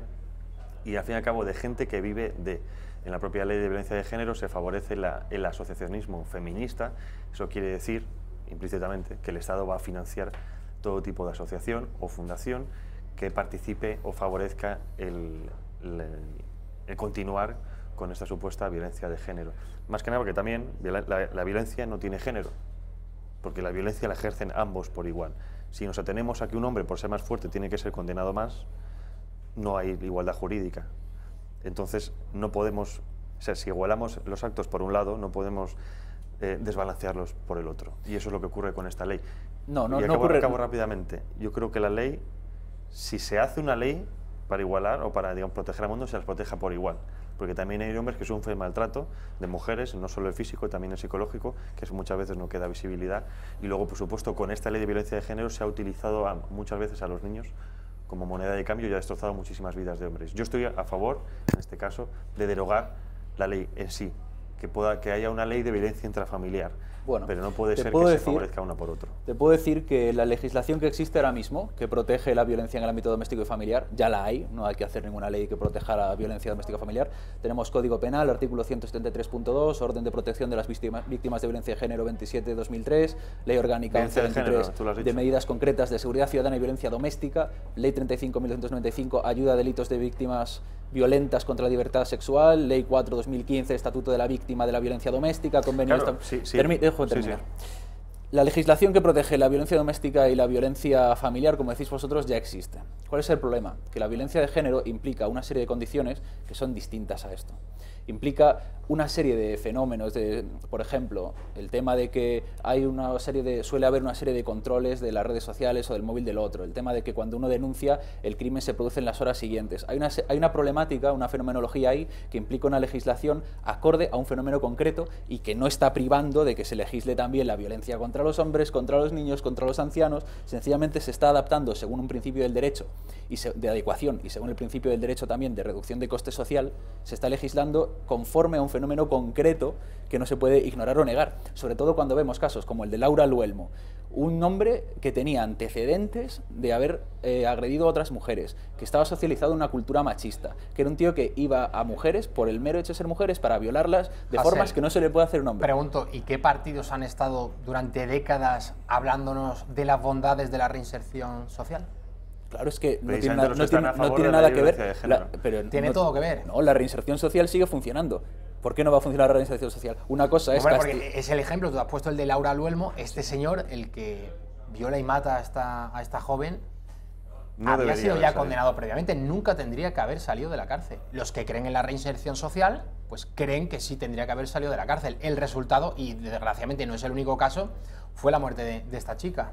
Claro, este hombre es un hombre que presenta unas pautas claras de lo que es una violencia sexista y, sin embargo, la ley de violencia de género, si estamos de acuerdo, yo creo que la ley de violencia de género debería ser más severa y proteger casos como el de este hombre, que cuando hay una clara violencia que era sexista, no se le juzgó como tal. ¿Por qué? Porque esta violencia de género que tenemos ahora solo protege casos precisamente de lo que tú te quejas, violencia doméstica y violencia familiar, cuando este caso tiene un claro componente sexista que no es ni doméstico ni familiar. Me parece que es insultar, me parece que es insultar tanto lo doméstico, el hogar, como a la familia, diciendo que todas estas violencias tienen que ver con el hogar o con la familia, cuando tiene que ver con casos de machismo explícito. Por supuesto que no, pero es que, o quizá no, porque por ejemplo, el reciente caso de eutanasia que se han hecho caso todas las televisiones progresistas con que hay que regular la eutanasia, el derecho a la muerte digna. No hay una muerte digna. Lo que es digna es la vida. La muerte nunca es digna. A no ser que te mueras de pie y luchando como un héroe. Pero eso es otra cosa. Lo que estaba diciendo, perdona. A este hombre se le detuvo porque asesinó a su esposa. Eso es considerado, según la ley de violencia de género, doméstica, pena de cárcel. Absoluta, directa, ya. Pero le sueltan porque dicen que ha sido por amor.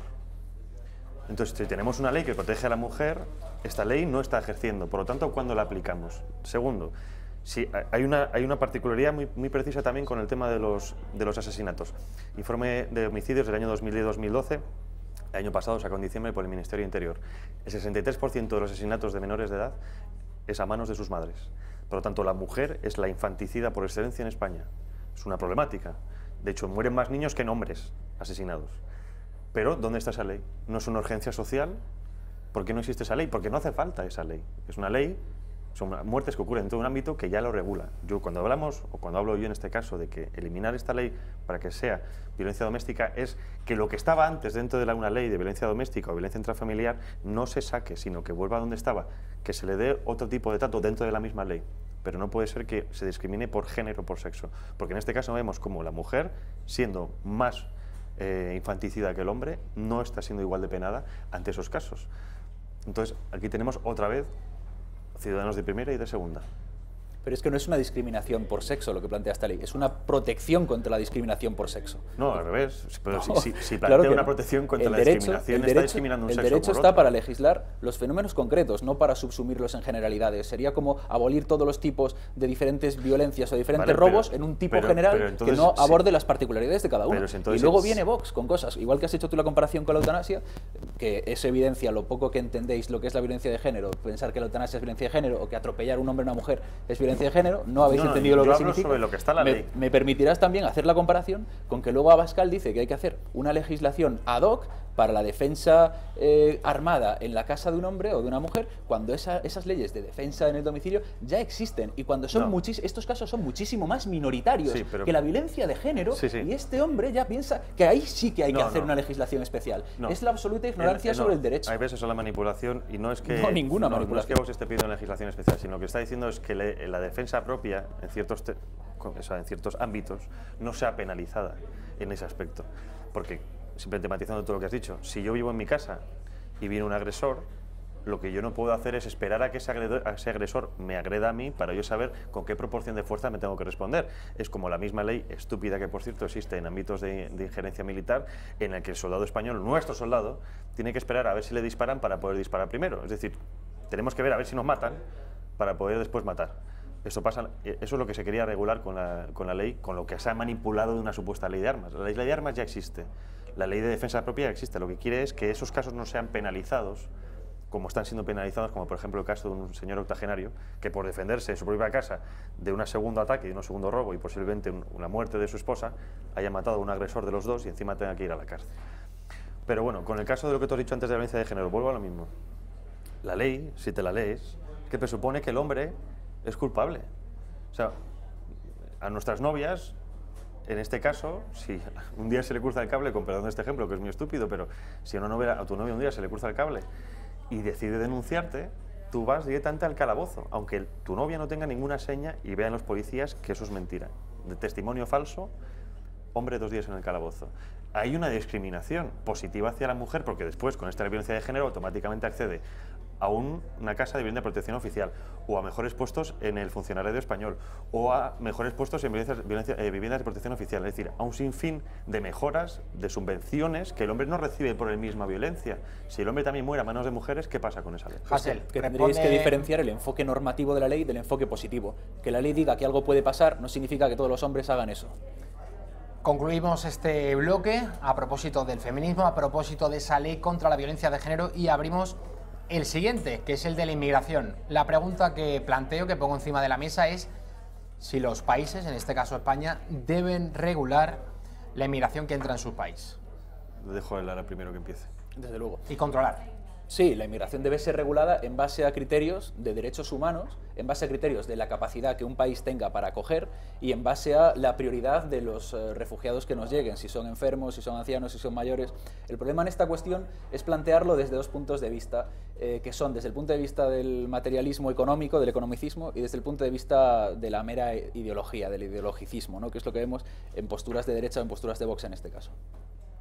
¿Cómo se explica esto? Hay 2 visiones desde lo económico de la inmigración que parecen diferentes, pero en realidad son complementarias. Una primera visión sería esta visión neoliberal, según la cual, junto con el libre tráfico de capitales y mercancías, tiene que haber un libre tráfico de personas que sirven como mano de obra barata para enriquecer a estos empresarios.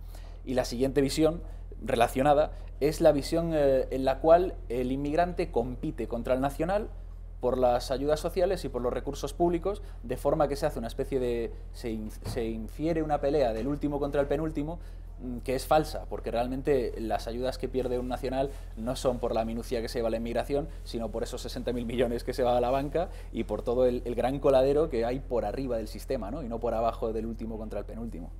Yo creo que hay, bueno... Y la visión ideológica, bueno, entramos luego, pero la visión ideológica que se le aplica a la inmigración, lo vemos muy visiblemente en el caso de Vox, es, por ejemplo, si en cierta crisis humanitaria yo tengo un interés ideológico claro, estos inmigrantes son bienvenidos, ¿no? Y si en la crisis de Siria, porque a los jefes de Estados Unidos no les interesa, aquí no acojo, ¿no? Pero, por ejemplo, a Trump no le interesa hacer un muro con México. Vox en España dice que acogerán a los mexicanos que huyan de la dictadura de AMLO. O, por ejemplo, en Venezuela igual. Guaidó y este hombre, el encargado de Estados Unidos en Guaidó, es Prescott Abrams, dijeron que España iba a ser ideal para acoger todos los refugiados venezolanos. Y Vox inmediatamente dice, nosotros, refugiados venezolanos, ¿no? Una visión ideológica que tampoco responde a los derechos humanos. No, yo creo que hay una manipulación, o sea, es un tema muy importante en la inmigración, y luego hay manipulación por ambos bandos por igual. Respecto a lo economicista que has dicho, el argumento economicista, yo creo que estabas más hablando del Partido Popular que de Vox. Más que nada porque el Partido Popular precisamente ha dicho, o de manos de Casado, que el aborto era Había que vetar el aborto para tener más hijos, para pagar las pensiones. Sí. PP utiliza uno y Vox utiliza el otro. Humanitario. Y luego el punto economicista de los inmigrantes. Es decir, Vox no utiliza... Vox lo que dice es, si no me falla la memoria, es que la inmigración hay que regularla, lo que queremos es gente, sobre todo favorecer gente del antiguo imperio, porque culturalmente es mucho más fácil de asimilar, y lo que se quiere es frenar la inmigración masiva. Vox no está utilizando ni una cosa ni la otra. No está utilizando el término economicista, es decir, que vengan inmigrantes porque los necesitamos para pagarnos las pensiones, que es lo que hace el Partido Popular. Sí lo han dicho, ¿eh? Se han dicho que son necesarios para eso, en Vox. Porque el sistema actual de pensiones es como está, pero no porque ellos deseen. De hecho, se sacaba el partido de Vox un ultrafascismo conservador porque era inmigración cero. Bueno, les ha dicho que hay que reducir la inmigración a los cauces legales, como tú acabas de comentar, como es algo normal, y por la necesidad del país. Creo que esto es algo lógico, ¿no? Yo creo que te pone un símil muy bueno, que es cómo funciona, que España es el país de todos los españoles. Si tú tu casa la abres a quien quieres, ¿por qué te van a obligar a otros a abrir la puerta cuando no quieres? Es complicado este tema porque se mezcla, como tú bien has dicho, inmigración normal con refugiados, que por cierto, a raíz de la crisis de refugiados, cuando hubo el pacto de la Unión Europea con Turquía, ya se dejó de llamar inmigrantes económicos a los inmigrantes económicos y se les metió en la bolsa de todo lo vale de los refugiados. Hay que también, una cosa es refugiado político, otra cosa es refugiado de guerra, que no sé, es que no estamos distinguiendo nada. Ahora, por ejemplo, vemos por cauces supuestamente refugiados a inmigrantes que vienen de Bangladesh o de donde sea, ¿no? Antiguas rutas de inmigración económica de toda la vida.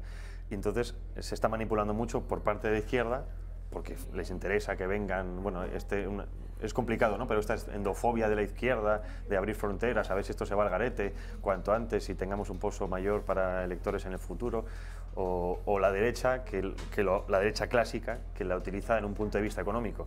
No tenemos hijos, precisamente por las medidas ultracapitalistas, según tú has dado a entender, o ultraexplotadoras de la clase social, a nivel trabajo, que la gente no tiene hijos, más luego el bienestar que han adquirido, el lío que tenemos con los medios de comunicación, el no tengas hijos porque no te destrozan la vida, el que tienes que viajar, tienes que drogarte, tienes que salir de fiesta, bueno, todas esas propagandas que tenemos hoy en día, se le suma, claro, como tú no tienes hijos, habrá que traer aquí para que nos paguen las pensiones, pero después vemos como en España, por ejemplo, el 60% de los inmigrantes marroquíes no trabajan. Claro. Luego hay casos, por ejemplo, de que marroquí mujer denuncia a marroquí marido por violencia de género, que después ella cobra vía telemática, pero se marcha a Marruecos, que después el marido vuelve con ella, se va a Marruecos para vivir con el dinero que tenemos aquí. Tú acabas de decir dos topes, ¿no? Que nos roban por arriba y nos roban por abajo. Yo aquí la culpa, y no se la he hecho al inmigrante, ¿vale? Porque el inmigrante, como podemos ser cualquiera de nosotros, va a buscar algo mejor que de lo que tiene, generalmente. El problema es que la culpa es nuestra, o de los partidos políticos que durante 40 años han estado promocionando este tipo de inmigración, que es malo para ellos, porque muchos mueren por el camino, cosa que no se cuenta, y malo para nosotros en gran aspecto. Hablo de la inmigración masiva, ¿vale? Porque cuando en un país no tienes ni la capacidad económica, porque tenemos 3 millones de parados, para poder acoger económicamente a esos refugiados, pero tampoco los que vienen tienen, en gran mayoría, intención de asimilarse culturalmente, pues tenemos un problema. Y machaco, perdona y acabo con esto, con la importancia que es que la inmigración que queremos, porque como país hay que decidir, queremos que vengan en este caso de Iberoamérica, porque no hace falta integrarlos. En general, son colectivos muy trabajadores que tienen la misma lengua, misma religión, misma forma de ver el mundo y misma forma de comportamiento social. Hasél, una pregunta, respondes ahora, Javier, si quieres. Los partidos europeos de izquierdas, en las últimas décadas, han abrazado la inmigración, han hecho de ella una bandera, una de sus grandes causas. Hemos visto, por ejemplo, el fenómeno en Francia del Frente Nacional. Los antiguos votantes, o muchos de ellos del Partido Comunista, ahora votan a la señora Le Pen. ¿Por qué? Ha habido una inmigración masiva en Francia, en grandes ciudades como París, que luego abordaremos el tema del Islam, pero ese tipo de inmigración, la musulmana, sí que ha hecho a muchos nacionales, muchos trabajadores franceses autóctonos, el replantearse, optar por una opción de partido de izquierda y darle su confianza, en este caso, a Le Pen, al Frente Nacional. ¿Por qué crees que está pasando esto y no solamente en Francia? Pues está pasando precisamente por lo que he dicho, porque hemos vivido en un sistema en el cual la inmigración era funcional, como esto que Marx llamaba este ejército de reserva del capitalismo, ¿no?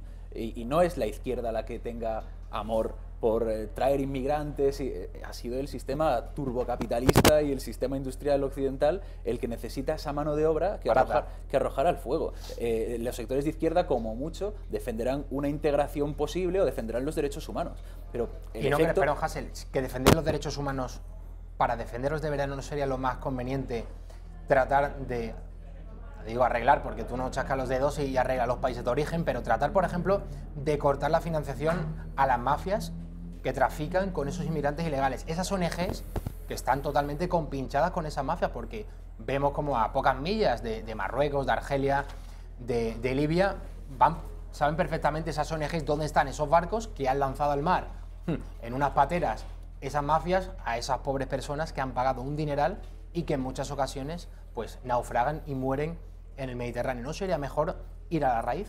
Totalmente. De hecho, aquí en España, cuando se firmó el pacto antiterrorista de PP, PSOE y Ciudadanos con el yihadismo, que una vez más era pues una declaración de intenciones sin nada detrás, ¿no? El Grupo Unidos Podemos planteó unas 7 opciones contra el yihadismo. Una de ellas era esa. Una de ellas era cortar la financiación que tenía el yihadismo en Europa en cuentas bancarias en paraísos fiscales, en compras de petróleo que no estaban esclarecidas, la opción de perseguir a las mafias, perseguir las redes de captación, terminar las guerras imperialistas que había en Siria, en Libia, en Irak, que son las que generan los refugiados. Pero ¿qué pasa? Que es que la izquierda está proponiendo esto, pero ¿quién está sistemáticamente a favor de estas guerras, a favor de los intereses de Estados Unidos, a favor de los intereses de Israel, a favor de aliados como Arabia Saudita que promocionan estos grupos terroristas? Está Vox, está la gente de la derecha, está Bardají, el hombre que lleva los asuntos exteriores de Vox. Tengo aquí anotado su opinión sobre el Islam.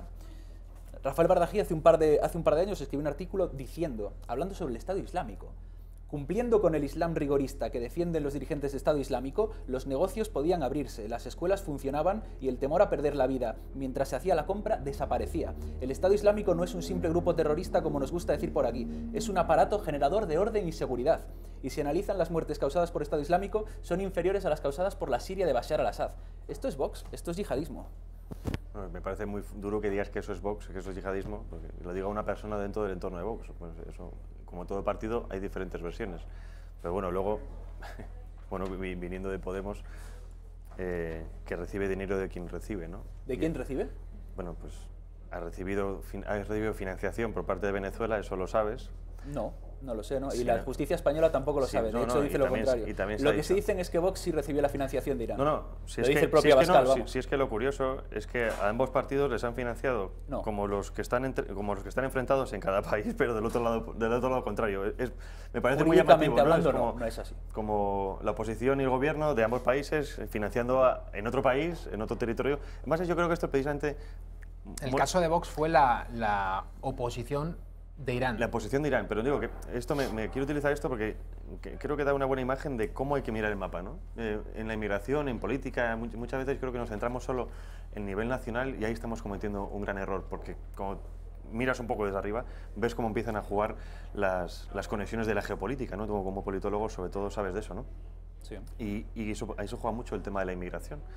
Porque, perdón, como lo que tú decías, es que estas mafias, o sea, a grosso modo, déjame resumirlo, ¿no? O sea, tenemos la derecha, que tú dices, que es la derecha ultracapitalista, que también izquierda, porque qué casualidad que muchos progres son multimillonarios. O la derecha del populismo anti-inmigración, que van de la mano, ¿eh? Sí, digamos que es la misma, porque es que forman parte, ¿no? O sea, son las élites, digamos que son las élites, pero después tienen a los tontos útiles, que muchas veces compran esa propaganda, que piensan que les hace bien, y son los mamporreos del sistema. Entonces, por un lado y por otro, ¿no? Que tanto por extremo por un lado, muchas veces no saben muy bien a quién están dando, y la izquierda, que suele dar, pensando que da a la derecha, lo que se da es da a los jefes que han promovido que la izquierda se mueva en esos términos, ¿no? Pero a nivel nacional, a nivel internacional, el problema son, lo que tú has dicho también, el problema de las guerras es que crea flujos migratorios irregulares. Y con esos flujos migratorios irregulares es cuando viene mucha de la utilización partidista de la inmigración. Porque vuelvo a lo mismo, hay una inmigración normal, que respeta derechos humanos, que también me pregunto yo por qué esa izquierda está obsesionada con defender derechos humanos de los otros, pero no de los mismos. Hombre, yo creo que estamos interesados en defender los derechos humanos de todos, empezando por nosotros mismos. Sin embargo, la posición inmigratoria sobre derechos humanos que hay en Vox, te leo para que veas que Bardají no está solo. Ortega Smith, el otro día en una entrevista, dice: los empresarios agrícolas se ven obligados a contratar mano de obra de inmigración ilegal porque los nacionales prefieren cobrar ayudas de 600 euros a trabajar por 900 euros. Lo que está diciendo aquí Ortega Smith es que la inmigración es la que empobrece al trabajador y no el sistema actual. Está diciendo que las empresas y que el capitalismo es inocente, que los españoles son unos vagos y son culpables de la inmigración, y que la forma de tener una inmigración decente y un país decente es quitar las ayudas a los trabajadores españoles. ¿Esto qué es? No sé si conocéis el caso de 3 españolas yihadistas que en el año 2014 se fueron a Siria con sus maridos yihadistas a combatir con Estado Islámico. Ahora el diario El País las ha localizado y está editorializando diciendo que estas mujeres tienen que volver sí o sí a España. Vamos a verlo. Tienen de izquierda a derecha Yolanda Martínez, de 34 años, Lubna Miludi, de 26, y Luna Fernández, de 29. Son las 3 españolas localizadas en este campo de acogida a familiares del ISIS en Al-Hol. Viajaron con sus esposos a Siria en 2014 y han sobrevivido al derrumbe del califato. Aunque de forma breve, estas son sus historias. Yolanda Martínez es madrileña del barrio de Salamanca, convertida al Islam, que viajó a Siria junto a su marido, Omar El Harchi, considerado líder operativo de una red reclutadora de yihadistas desde la mezquita de la M30 en Madrid. Con él tiene 4 hijos. Esto es lo que ella considera su vida. Yo he sido siempre una mujer de estar en casa. Cuando venía mi marido de trabajar, está la mesa servida, los niños. Por ejemplo, ves una lapidación o ves algo, por ejemplo, que han latigado a alguien, para que eso se lleve a cabo, muchas veces se ha avisado. O sea, que tú defiendes que a una mujer adúltera se la lapide, por ejemplo. No. Es Luna Fernández, otra conversa procedente de Madrid. Viajó a Siria desde Egipto, también de la mano de su marido, captador.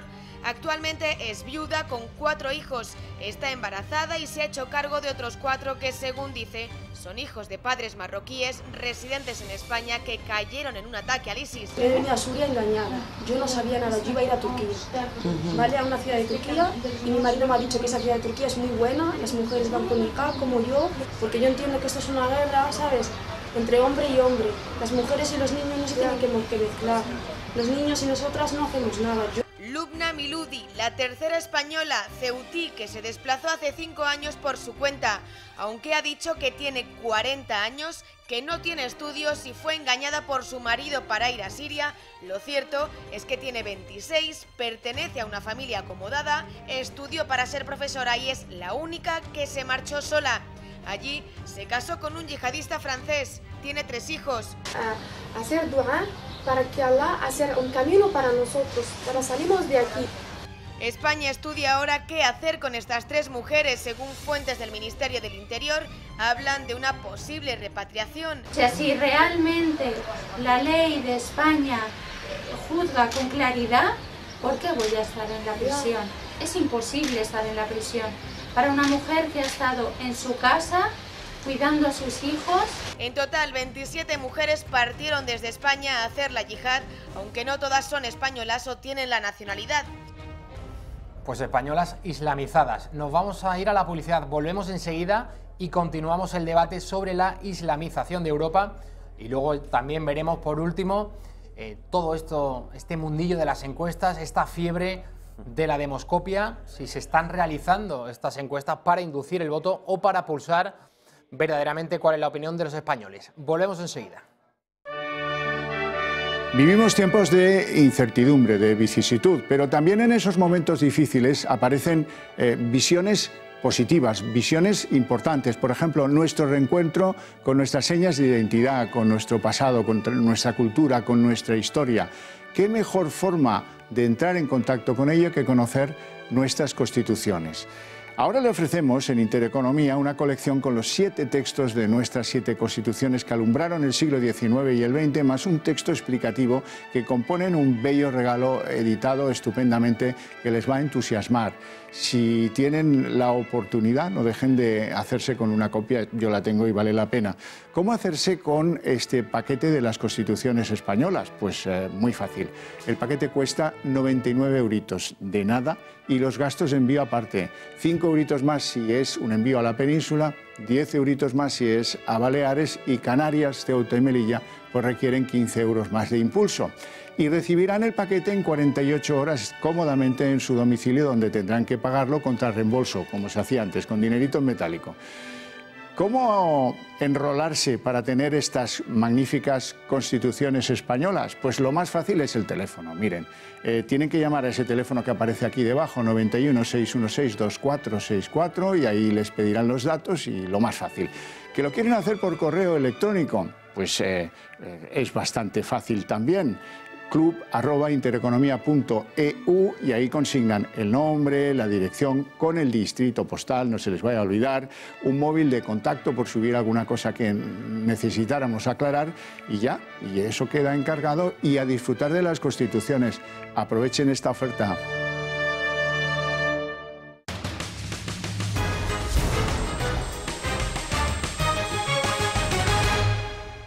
Seguimos con nuestro debate. Hasél Álvarez y Javier Villamor. Ahora estamos hablando de la islamización de Europa. Veamos ese caso de las españolas islamizadas, mujeres de yihadistas que habían viajado a Siria en el año 2014 a esa guerra y que ahora quieren volver a España. Javier, a propósito, no quiero tampoco que comentemos este caso en concreto, pero de la islamización de Europa, del 1 al 5, siendo el 1 el punto más grave y el 5 el que menos, ¿dónde situarías este problema, si es que lo es, desde tu punto de vista, en esta escala? En España ahora digamos que estamos en el 5, pero en Europa posiblemente estemos en el 2.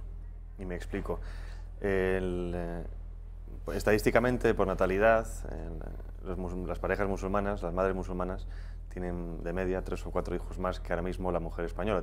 Recordemos que ahora mismo la media de natalidad en España está en 1,34. Creo que podemos ver esa estadística que precisamente publicaba ayer el Instituto Nacional de Estadística, el INE, el número de hijos que tienen las mujeres españolas por un lado y las mujeres extranjeras que están en España por otro. Las españolas 0,69. 0,69, te iba a decir 1,34 sumando inmigración. Y las inmigrantes, si no recuerdo mal, era 1,34 en España es sumando inmigración más nativas. Es decir, que la mitad son españolas. Es decir, que si no tuviéramos... La encuesta del INE era a propósito de 2018. Sí, exacto. Si no tuviéramos la contabilidad de las mujeres inmigrantes, ahora mismo España estaría muy por debajo de Japón. Es decir, estamos hablando de que España es el segundo país con menor natalidad del mundo. Y esto, frente a la protección contra la inmigración, que esto yo creo que es un punto a favor de esa protección, con parejas que vienen a tener 3 o 4 hijos por generación, estamos hablando de que mientras en una generación española solo hay una, para la redundancia, en una extranjera ahora mismo, en primera generación, segunda, posiblemente haya 2 o 3 generaciones de por medio. Esto quiere decir que en 50 años los europeos nativos serán minoría en Europa. Habrá gente que diga, eso no es tan malo, porque todos somos personas. Bueno, pues respeto las ideas, pero yo creo que una Europa con minoría de europeos sería algo bastante curioso al menos o interesante de ver en la historia. Patético desde nuestro punto de vista porque es un suicidio cultural, un suicidio social, al que estamos yendo todos como si fuéramos ovejas al acantilado y nadie se está dando cuenta. Bueno, esas son las causas de la caída de la natalidad a propósito de la encuesta de fecundidad que difundía el INE sobre el año 2018. Pero argumentan las mujeres, los problemas de conciliación familiar, sin duda decisivos, los motivos económicos. Un dato yo creo que bastante esclarecedor, el 42% de las mujeres tuvo su primer hijo 5 años más tarde de lo que le hubiera gustado. Claro, estamos hablando de que ahora las mujeres tienen hijos por primera vez a partir de los 40. Las españolas tienen 0,69 hijos por mujer y las extranjeras 1,2 por mujer. Eso es. Entonces, bueno, ¿qué se esconde? Acabo rápidamente. Sí, entonces, con el tema, si asumamos el tema del Islam, ¿no? El Islam, el problema es que no es una religión, antes hemos hablado de religiones, el problema no es que es una religión, es un tótum político que se mete en la vida de todos, se regula hasta la hora en la que puedes besar a tu mujer, cuando puedes ir al baño, etcétera, etcétera, que es plenamente incompatible, de facto, con nuestra propia cultura y nuestra propia democracia. Con esto no estoy diciendo que sea peor cultura ni que haya que erradicar a la humanidad. Están ahí donde están, nos hemos desarrollado, gracias a Dios, cada uno en sus partes. De eso es la multiculturalidad del ser humano, es esa, no es vivir todas las culturas en una sociedad como si fuera un melting pot a punto de estallar porque nadie se soporta con nadie, sino que la verdadera multiculturalidad es respetar los pueblos y las tradiciones de cada pueblo allí donde estén. Vemos cómo están viniendo gente que no todo el mundo, con esto que no se malentienda, no es que todo el mundo que venga sea malo, pero cuando los grupos, es igual que el español, tú sabes cuando hay grupo de españoles fuera, cuando escuchas gente gritar, ¿no? Es valga el chiste. Pues esto es parecido, cuando ves que la gente se empieza a conformar, empiezan a tener fuerza. Recordemos que en España ahora existe el primer partido islamista en el sistema de partidos que no condena la ablación de menores.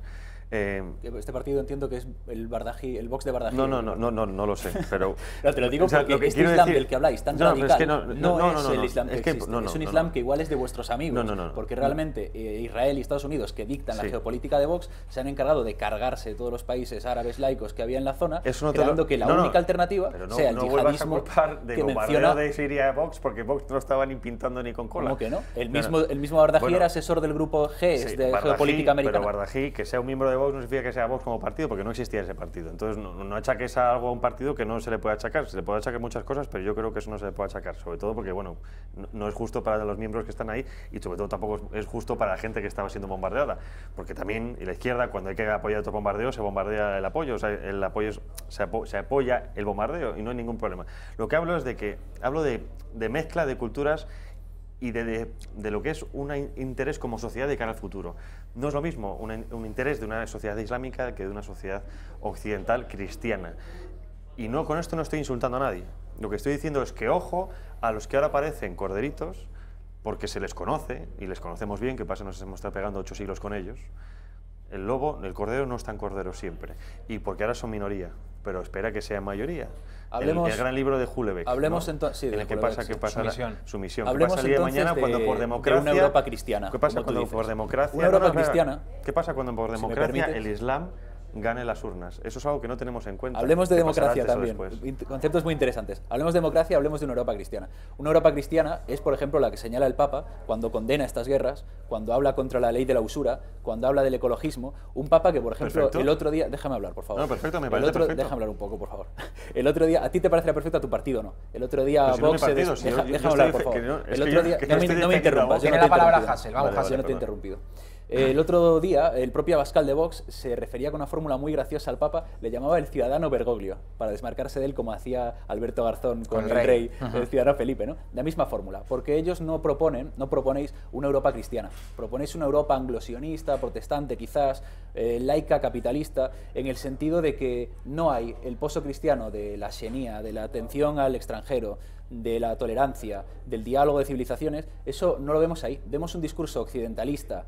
Vemos un discurso que viene de un bloque que durante el último siglo XX se ha dedicado a destruir la región árabe, a meter allí con calzador el sionismo, a fomentar grupos terroristas en Siria y en Irak, a repartirse desde el colonialismo británico las fronteras de toda la región, destruir todas sus instituciones tradicionales, y es un occidentalismo bárbaro que ha destruido el mundo árabe, y ahora los trozos de ese mundo árabe recalan y salpican a Europa.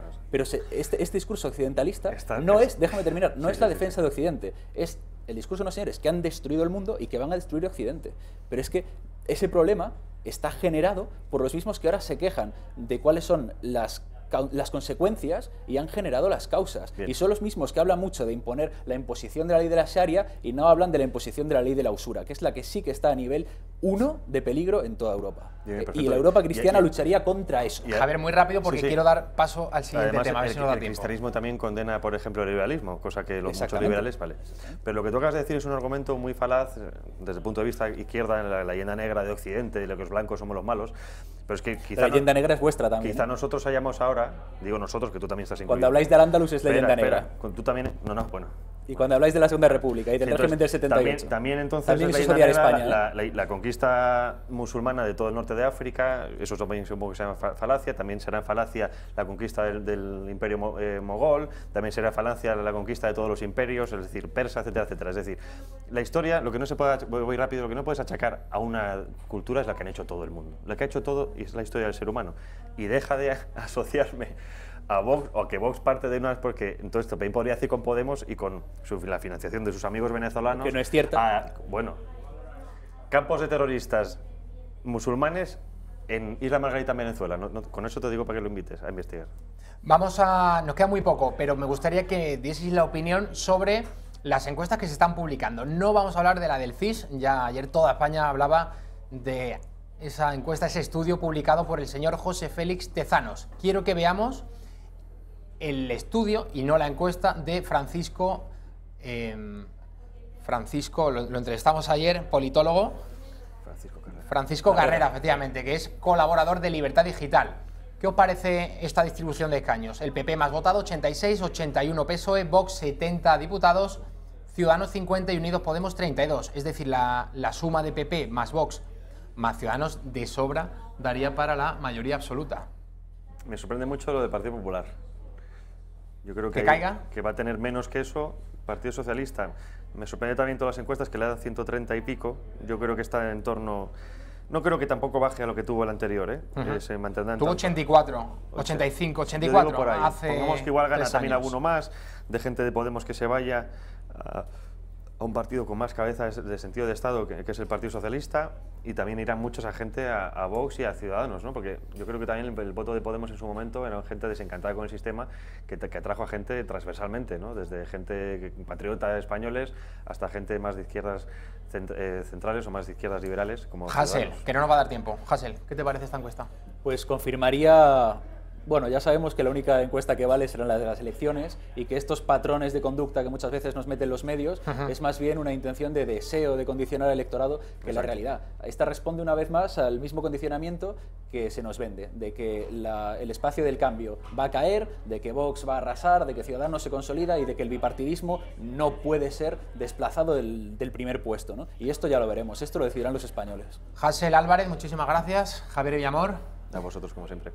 Nos vamos a marchar, volvemos mañana a las 6 de la tarde. Les dejamos con Pulso Económico, con Xavier Orcajo, a las 8:30 el informativo con Alba Vila. Entrevista a Isabel Díaz Ayuso, candidata del Partido Popular a la Comunidad de Madrid.